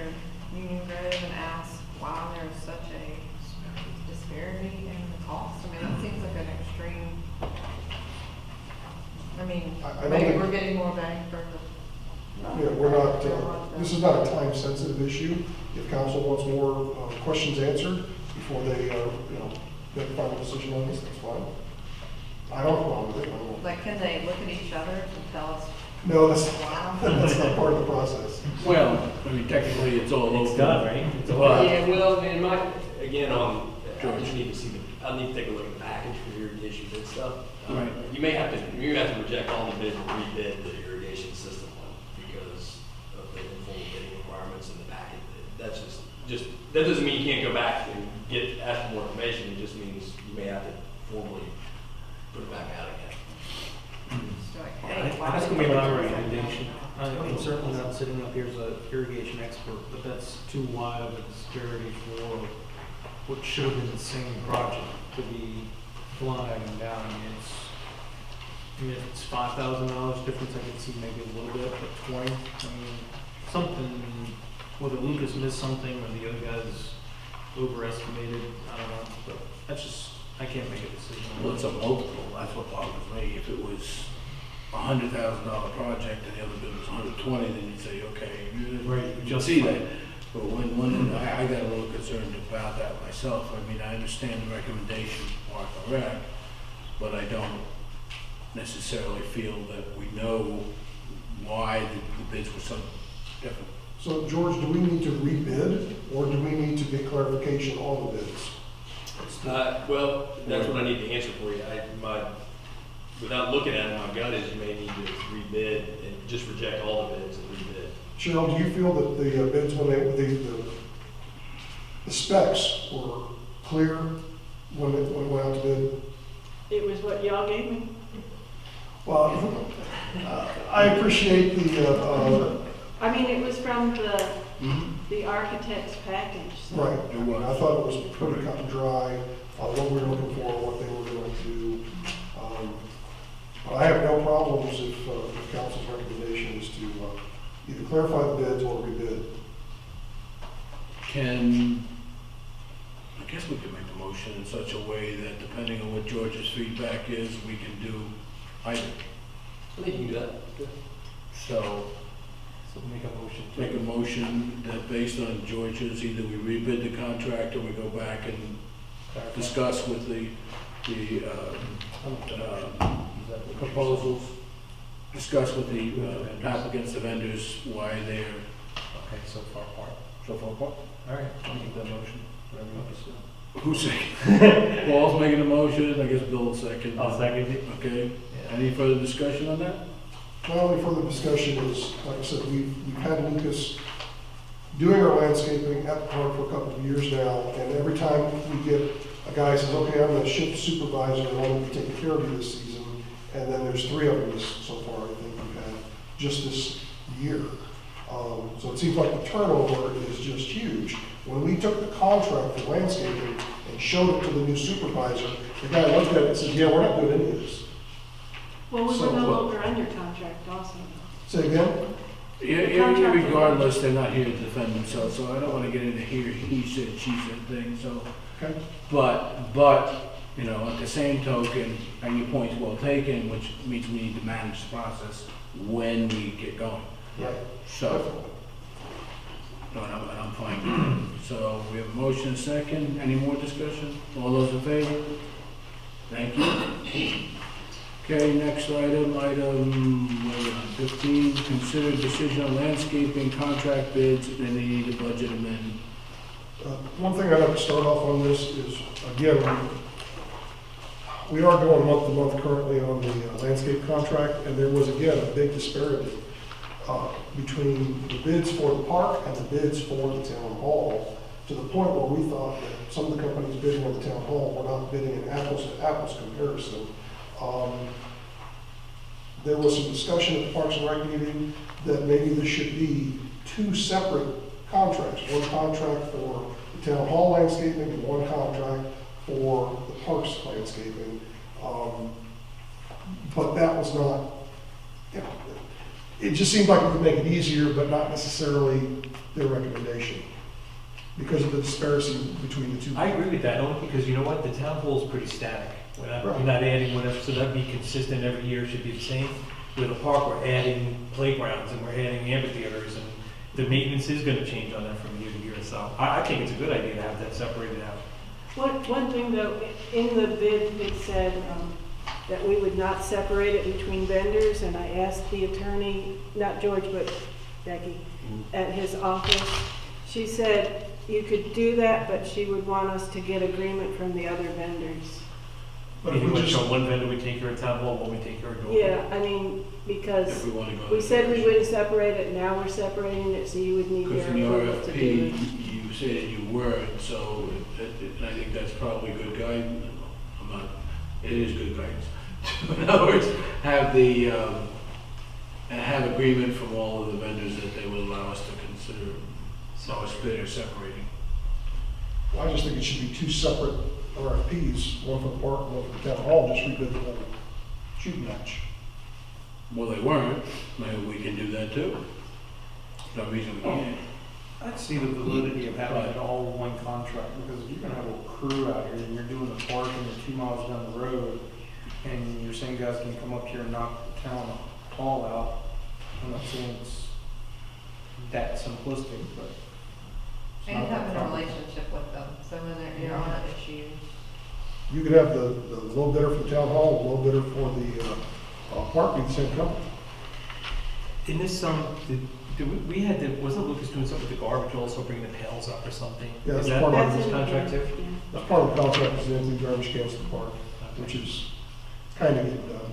So I'll just start by saying that Lucas did a terrible job, I will say that, as far as the landscaping. So I would eliminate them, personally, I would eliminate them. CNS, after hearing about I know the workers' comp thing is okay for them to do that, but 2.5 guys and additional money for the mulching and all that kind of stuff, I'm definitely not for that, because that's gonna be open-ended. And then, you know, I personally like the fact when people are invested, and these two guys are sitting here, because they're invested in it, they wanna hear it. He made some clarifications, with this. Do you guys do any tree service, like cutting down trees or anything like that at all? Yeah, we can take down the trees. We don't, that's not our specialty. Okay. And the reason being, it's an insurance regulation. Yep. And it's not profitable for us to do it. Okay, I just think curious. The specification for Small things, yeah, but big trees close to a structure, that's not our forte. usually the qualification is anything bigger than your arm would be taken care of by the responsibility of the landscaper. Anything bigger, Well, you'd have to anything- hire a separate tree company. The insurance says anything over 16 feet, we're really not supposed to like climb the tree, but we can trim it from the ground. Well, we've got some small diameter trees Oh, yeah, that's no big that deal. are dead that need to come down. That kind of stuff. Or a tree that already fell down. Oh, but you- Oh, absolutely. But that's outside this contract, so. I'm just- Yeah, I was just getting, if they had to Yeah, give. but we could offer that service if you were to call us, hey, there's a tree down on the trail. We send a crew down there, clean it up, haul it out. That's no big deal. Thank you. So in my opinion, I think in my opinion, I would eliminate Lucas. I don't agree that the CNS is a good option. I would recommend Unity, my opinion. I really like that Unity's here tonight too, also the presence is. I wish we had gotten their pond thing, because I kind of like the idea of people treating the area around the pond, knowing what's going into the pond. And the issue with the pond maintenance contract is we have issues where the pond maintenance pond maintenance contract will say, I'll take care of water and everything around the banks, and then the landscaper says, I'll take care of the grass and everything around the banks, and then either one of them will do it. He said, she said. Yeah, exactly. So George, if the gentleman submitted this paper late, right, it did come in late because it is a service, so we still held to that standard, or can we I would rebid that one. rebid the pond? It wasn't in the package that anybody's considering, it was past the stated deadline that was published, so if you want to consider that one, I would rebid that one. I was talking more about you're not held to the lowest bidder in the Yes. package you received. Okay. Thank you, George. I would like to consider it, just because we've talked a lot, or I've heard a lot about, we're adding fertilizer, it's running off into the pond, what's in the pond, what. I like the idea of it being the same person. I do too. It's a good point. I kind of like the aspect of this gentleman certified, so it's almost having like a third party set of eyes out there. You don't know the First party, definitely. Well, first party. Hey, you guys know what you're doing about ponds, if, whatever this other option may be. If they're there weekly, he's seeing it every couple of weeks Yeah. rather than versus every month or so. Well, we're under landscaping contract, so, since we are free to take whichever one, do I have any motion then? I mean, Mike spoke about doing one thing, but then I'm willing to go with whatever anybody I'll make wants a to make a motion. motion. I haven't had any motion yet. All right, so I make a motion that we accept the bid from Unity Lawn and Landscape, the amount of $45,955. And that's my motion. Who owns Unity? You do. I did, yes, sir. Does that need to be stated effective immediately, or how do you want to work that? I think it would be Well, August let's be 1st. gentlemen since they're here. August 1st. The other part of the motion that you probably want to make is that we need to budget enough money, and we don't have enough money. Well, we can do that as a second motion, let's just So I'll do the keep it first one. clean. Okay. Just to be clear, I'm sorry to answer your question, if you needed it to be immediately, we can get you. No, that's fine, we've just been on month to month, and That's fine. I think if it makes it clean, August first August 1st is fine. is fine with us too, I think. Okay, so I'll rescind that motion. Bill, will your motion include contracting Lucas and canceling their current contract? Because I think there's probably going to be like a 30-day. No, there's no contract. Because we're month to month now. Yeah. Cheryl can, You don't need to rescind the motion. No, okay, No, so no. I'll just add that we have a second. Unity Lawn and Landscape would start on August 1st. You want to put a dollar amount to that? He did. He mentioned him at the You did. time. Yeah. Do I have a second on that? Paul? No further discussion? All those in favor? Thank you, gentlemen. See you August 1st. Thanks for coming, gentlemen. Thank you. One clarification, John Lepke, our Parks and Rec chairman, will be your primary contact. Will you need that information from our clerk? However, the bills and all come to me. Yes. Unless John wants it. Repeat that. Oh, they'll know Cheryl will. Trust me. Bill, to you, sure, okay. And also, town hall, do you want them to contact me for town hall stuff? Yeah, I think so for here. 'cause Oh, you're as here. far as anything here? Yeah, you're here every Well, day. I honestly think it could be either anyway. This way, they've got two consistent points of contact in case one's not available. And you can talk to the park somewhat as, Not much going on here. well, should be. But for the money. I think the last time the wood chips were done, I did them. Yeah, you got to go together with the With the air marshals. air people. Have you talked to Blackstone about the front?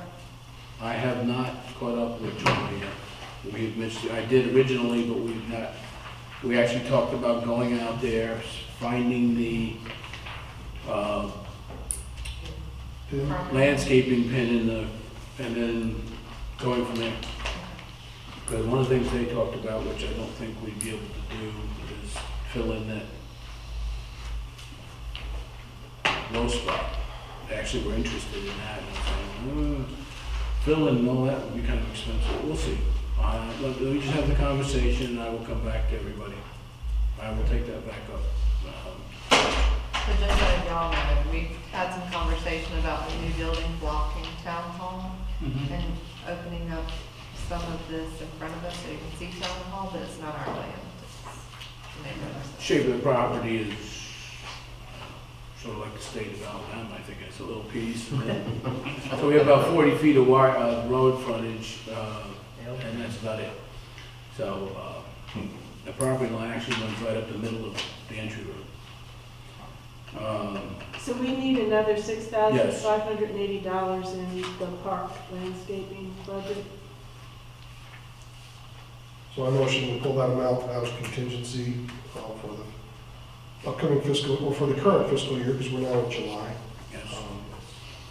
to make up the difference in the landscaping contract.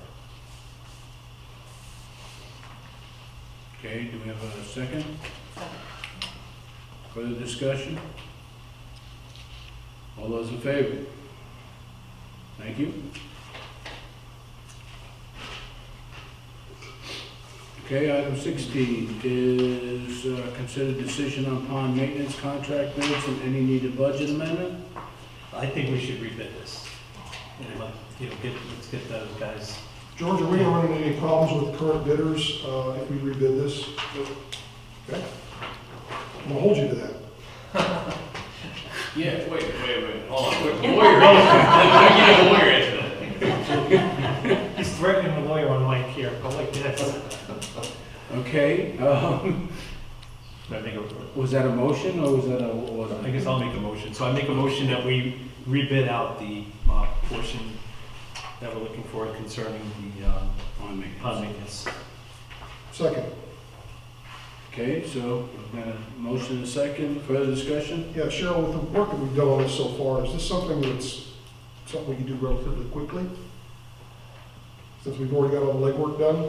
Or is this something, we're gonna start with a plain white piece of paper and start No, the we whole can rebid process it up? pretty quickly. Use the same RFP, the only thing is, I mean, how different were the bids that you get now? Yeah. Well, I got one here. Yeah. So we had, 4,800, 5,600, 5,900, 8,800, and there's It's a 5,060, so we're right in the same ballpark. Yeah. Okay, so I don't think there's any reason to do But anything. we're not guaranteeing Rebid that it. contract. Okay, so Just to be clear. we've got a motion and a second. Any other discussion? I'm sorry, oh, okay, got it. rebid. We just need to remember our budget was 3,500, so we're also. We'll need to make a motion when and if we approve, yes. All those in favor? Okay, thank you. Oh, I know what the rule is.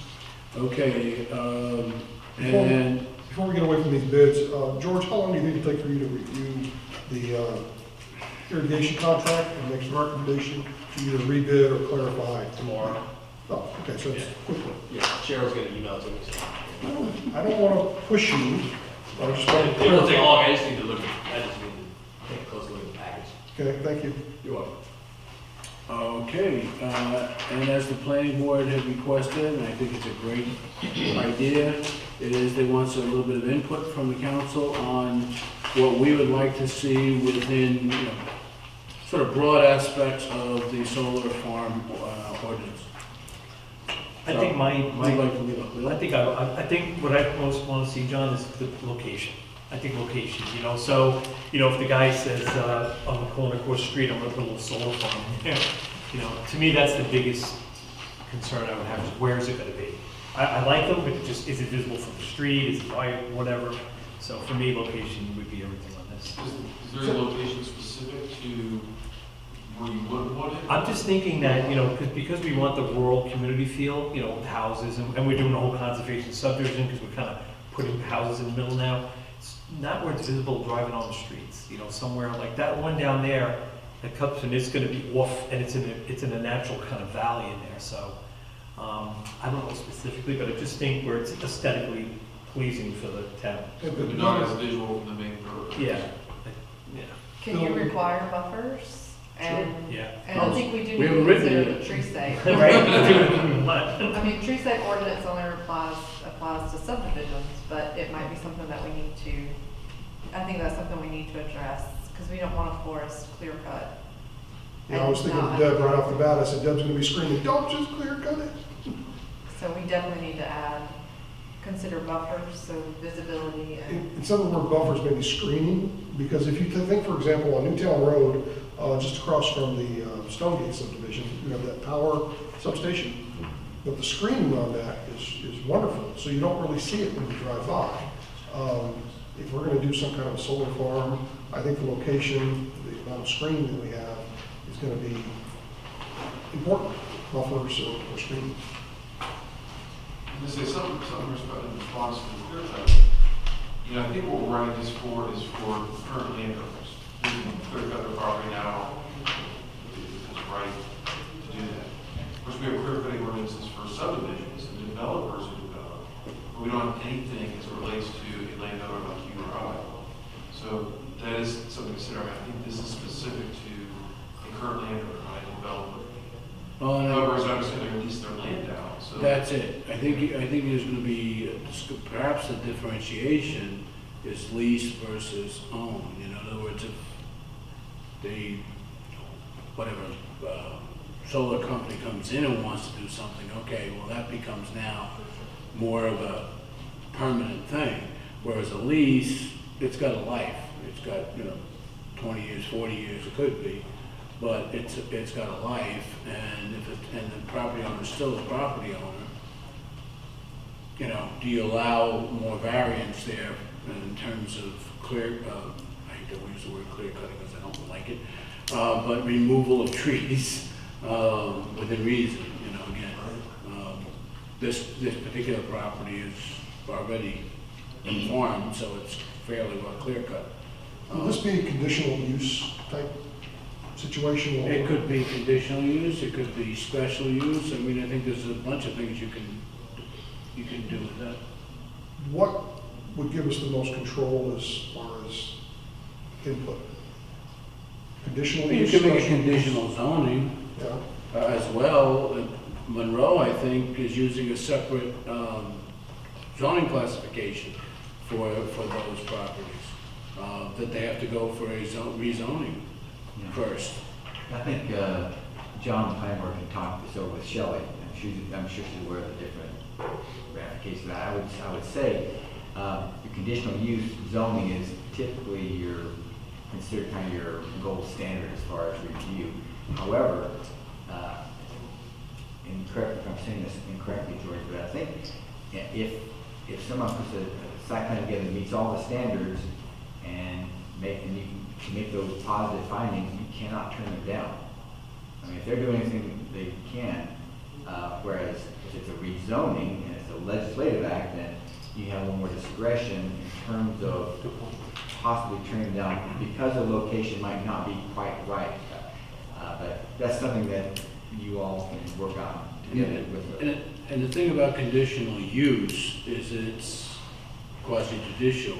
So you have to then, either the property owner or the developer will need to come in with experts, and those that are, potentially in opposition will have to do the same thing. You can come in and say you don't like it, but that actually doesn't apply to we're not even supposed to weigh that as in an academic discussion, because there's nothing to do with facts other than that's how they feel about it. What adjustment? And that's why it's so important to get it right on the front end with your standards, with your buffering, with your location requirements, so that if somebody gets in, a landowner has a reasonable expectation that if we're doing what the town says I need to do, then yeah, I can do this. Because you gotta be fair on both ends. Absolutely, that's what I'm trying to be fair, but yet, and I use this term all the time, Wesley chapelizes it. So, it's not in the dictionary, but it's my dictionary. And I think I saw, especially the other night on solar farms actually, and they were saying that geographically, it has to be conducive to have the panels there. And what that will do is change the height of the panels. So if you've got like old woods around it, and they try to perform it, they have to raise those panels higher to get the clearance from the shade of the trees at certain times of the day. So then I wonder if the buffering and the screening should be likewise right. in ratio to that, you can probably write a text amendment It'll that be would say adjusted, that. more adjusted. I don't see why not. That if the panels, because I was looking at one point that said 9 feet, okay, 9-foot berm, I could see that. And then I saw something else that said 16 feet. Well, 16 feet, I don't want a 16-foot dirt wall, quite honestly. Maybe, but, Sorry. Just saying hi to you. I'm saying hi back. Yeah, so the other thing I would think about, and Union County, I think, has done that as well, is property size. They basically said nothing less than 5 acres. Maybe we want to say nothing less than 10 acres, I don't know. Because that would bring sort of what you just were talking about more into alignment. 5 acres, I could see very easily where you'd have more tree coverage and therefore you would build something taller. Whereas 10 acres, you should have more wide open areas. What's your general consensus on minimum acreage? We do this a lot. Does anybody have any thoughts on that? 5 acres, 10 acres? Never, I really didn't think about that part yet. Yeah, I think it might be a good thing really to kind of see what other ordinances, how they handle it. Just like, with the conservation subdivision, you have a acreage limit on that, and where you, Right. particularly when you have your view shed, that starts to constrain the size, and when you have it's kind of this competing purpose. You want to buffer it from view, which means you're going to have trees on the perimeter, but you also, the whole idea of having solar panels is to have solar access to those panels, so you're going to need to have a wide open area. Probably that's going Yeah, I think to we said. require a certain amount of acreage to make it really feasible. So, yeah, I'd say either other jurisdiction or some people in the industry. Talk to Duke, see what seems to be a reasonable threshold. And I've asked at least the one property owner who's expressed interest if he'd be willing to, if he's been working on apparently, from my conversation, he's been working on this off and on for 6 years. Who's he talking to? And maybe it's worthwhile having a conversation with him if it's not conditional use. Well, I guess since we're talking about generalities, we could be with them anyway. It's when you get into specifics that you can't. Sorry. I knew the answer to that. So how do you proceed if, say, the property at 84 and the Potter, they come in and want to present or want to put a solar farm there? We've indicated we don't want, the vote was we don't want commercial development. It's not probably suited for residential development. When they come in and say we want a solar farm there, is that the most aesthetically pleasing attribute that could go in Wesley Chapel? My concern is you start not losing attractive land, and you're just not utilizing the land. And it's probably a controversial view, but I'm big on tree saving, using the land for what we can use it for. I know solar farming is the way of the future, new energy, but I just don't see that for Wesley Chapel as more. No, I don't, I honestly don't. The other thing you've got to have is proximity to the lines to get the service, the power back out into the grid.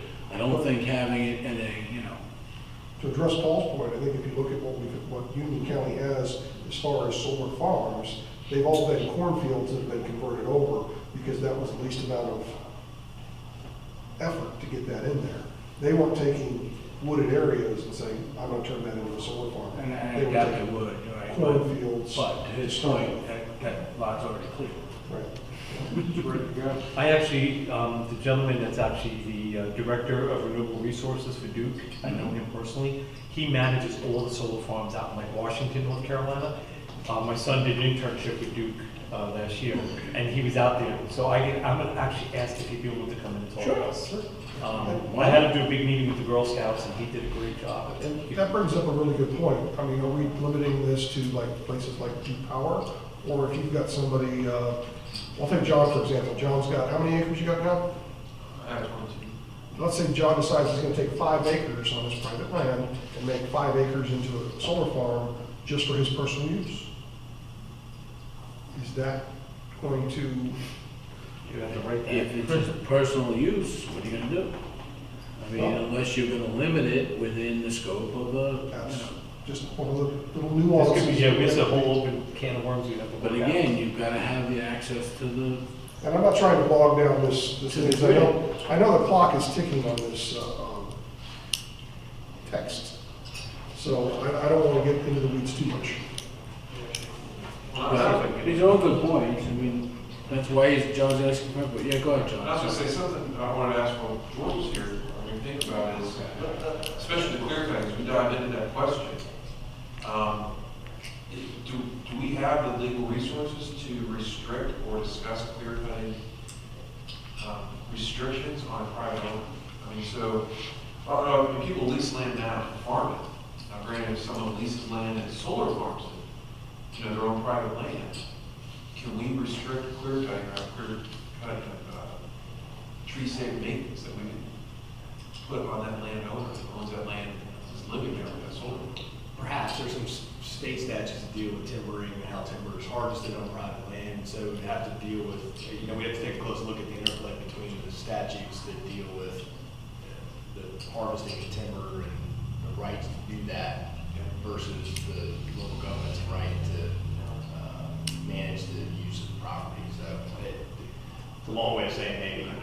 Well, so We have more ways of doing that than anything else I know. So the reason I bring that up is I'm making some resources to answer that question, research that. Well, I taught the School of Government one time, and they were talking about how, you know, you clear cut within so many years and then develop it. There is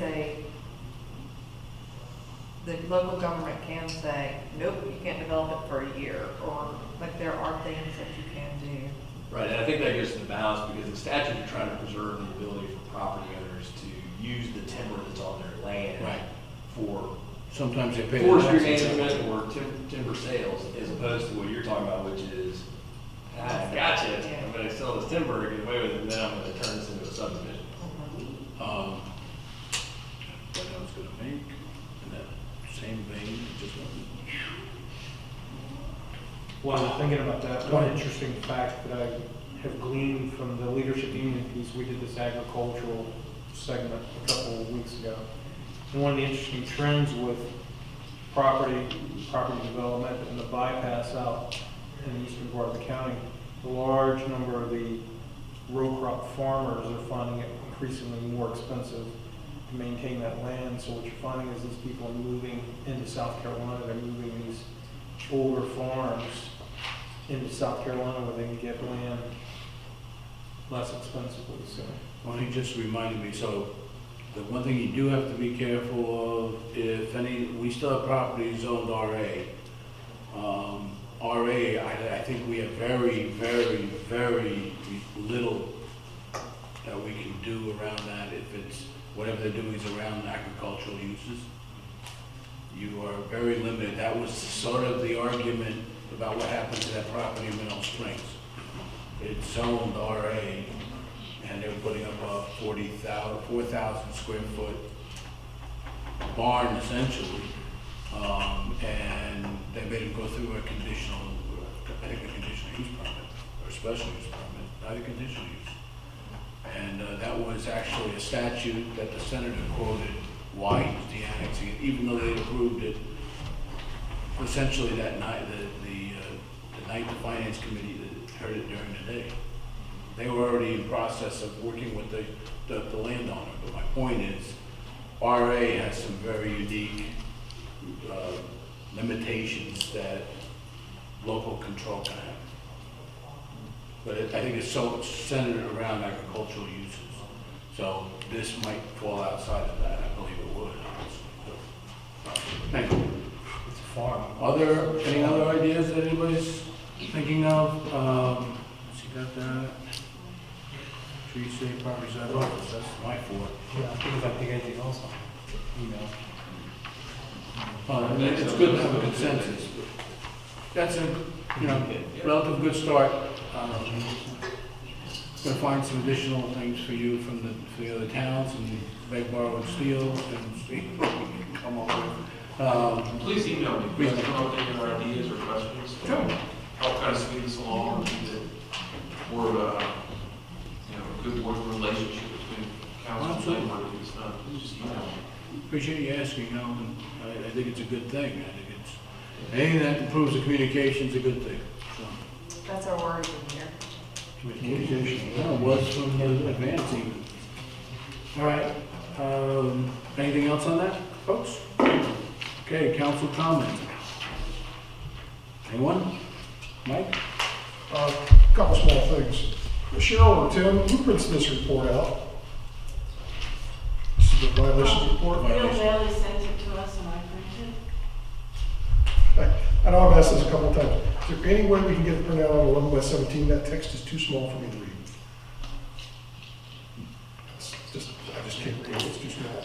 I'm an old guy with glasses and I still can't read it. It's like the guy, the lady in my cousin Vinny, you need thicker lenses. Oh, yeah. Exactly right. Along, because we were looking at code enforcement, do we have any update, and maybe someone else is going to speak about this during council comments, about the email that we got from Joe Weaver about the house that's falling down over by Airport Road? It seems like we just keep kicking the can down the road, and this does not seem to be getting addressed. And his last email came in on June 26th. And I think Bill has an update on there. Did you? Well, that's why I said I can't read it, the text is too small. Well, there is an update on it. Okay. And also, That's why I don't know if, vote. I don't know, Brad, if you're planning on discussing it, the road widening and the Part F grant situation, and also the new hire. I don't know if that's going to be part of your closing comments or not. Oh, Yes. okay. You're talking about the planning and zoning hire, yes. Yes. And the last thing, this came up from when Deb was speaking before. The good versus the bad on Facebook is, it's a good tool, but it can be abused.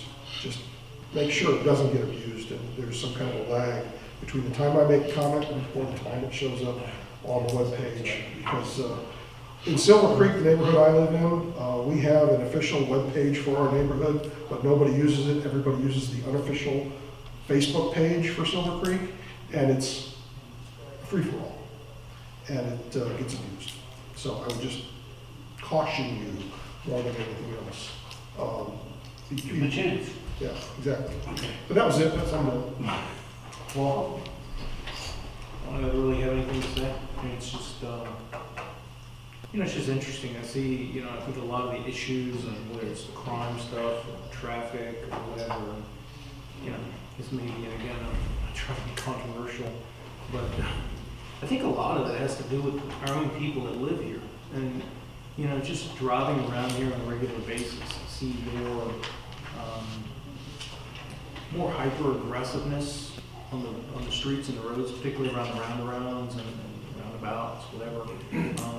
I think it's just a cultural thing these days, but I know we're fighting traffic issues and all this other stuff, but, it's just my comment. I mean, we would sit here and, I've heard Mike talk about being part-time politicians. I've never said I was a politician. I'm part-time, whatever I'm doing here, and I'll just tell you what I honestly feel, but, we can spend money, we can spend $275,000 on road improvements, but I think we just, I don't know, it's kind of out there a little bit, it's just not too bad. Bill, I think. I don't really have anything. I am appreciative that we're able to collectively work together and get things done in a timely fashion, and be able to get home and eat dinner at a relatively normal time. So I appreciate that we're all kind of getting through this stuff every month. Amanda? It's 9:08. Amanda? Keep me on. I'm interested in your update on the planner. And when we hire a new planner, they will be also taking over Bill Bailey's job, right? We hadn't totally discussed that as a council, and I think we will. One of the things I wanted to find out is the skill set of the people coming in. It's obviously something they could learn, but I'm willing to explore options too. I mean, if we're going to do it at one, that's fine too. It's part of your responsibilities, that's okay. I don't think that there's a need to separate it, let's put it that way. I want to make sure we're hyper-focused we need to be hyper-focused on both, but that's the problem. I don't want, I've seen it in the past, where, you know, suddenly we get focused on one thing and we lose track of the other, and almost, it's kind of happened. Planner update, and there were 4 applicants. Cheryl is in the process, the deadline was June 30th. 3 of them are out of state, one of which has links to Matthews, lived in Matthews for a while. Of the 3 that are out of state, there's one somewhat locally. And so we'll start the interviews as soon as we get them scheduled. Cheryl's working on it. And we'll have a report at the next meeting. Is Tim involved with that at all? Like, is he sitting in on those or? No, not at this point. In Focus offered, there's a cost of living. You can pay for extra hours, etc. I think what we could do is have a subsequent discussion of having, that additional, that additional thought, that additional review once we've established sort of a priority of our comfort level. I will mention 2 other things because you just brought up a good point. I realized I don't think I knew this last month. I didn't. So Tim is here tonight as a fill-in, and I'll tell you why I call it a fill-in. Because the fiscal year started July 1st, In Focus had another position for Tim to take. They had someone else who had the ability to fill in, I'll use the word fill in for the next, it was a 90-day contract essentially, signed. Okay.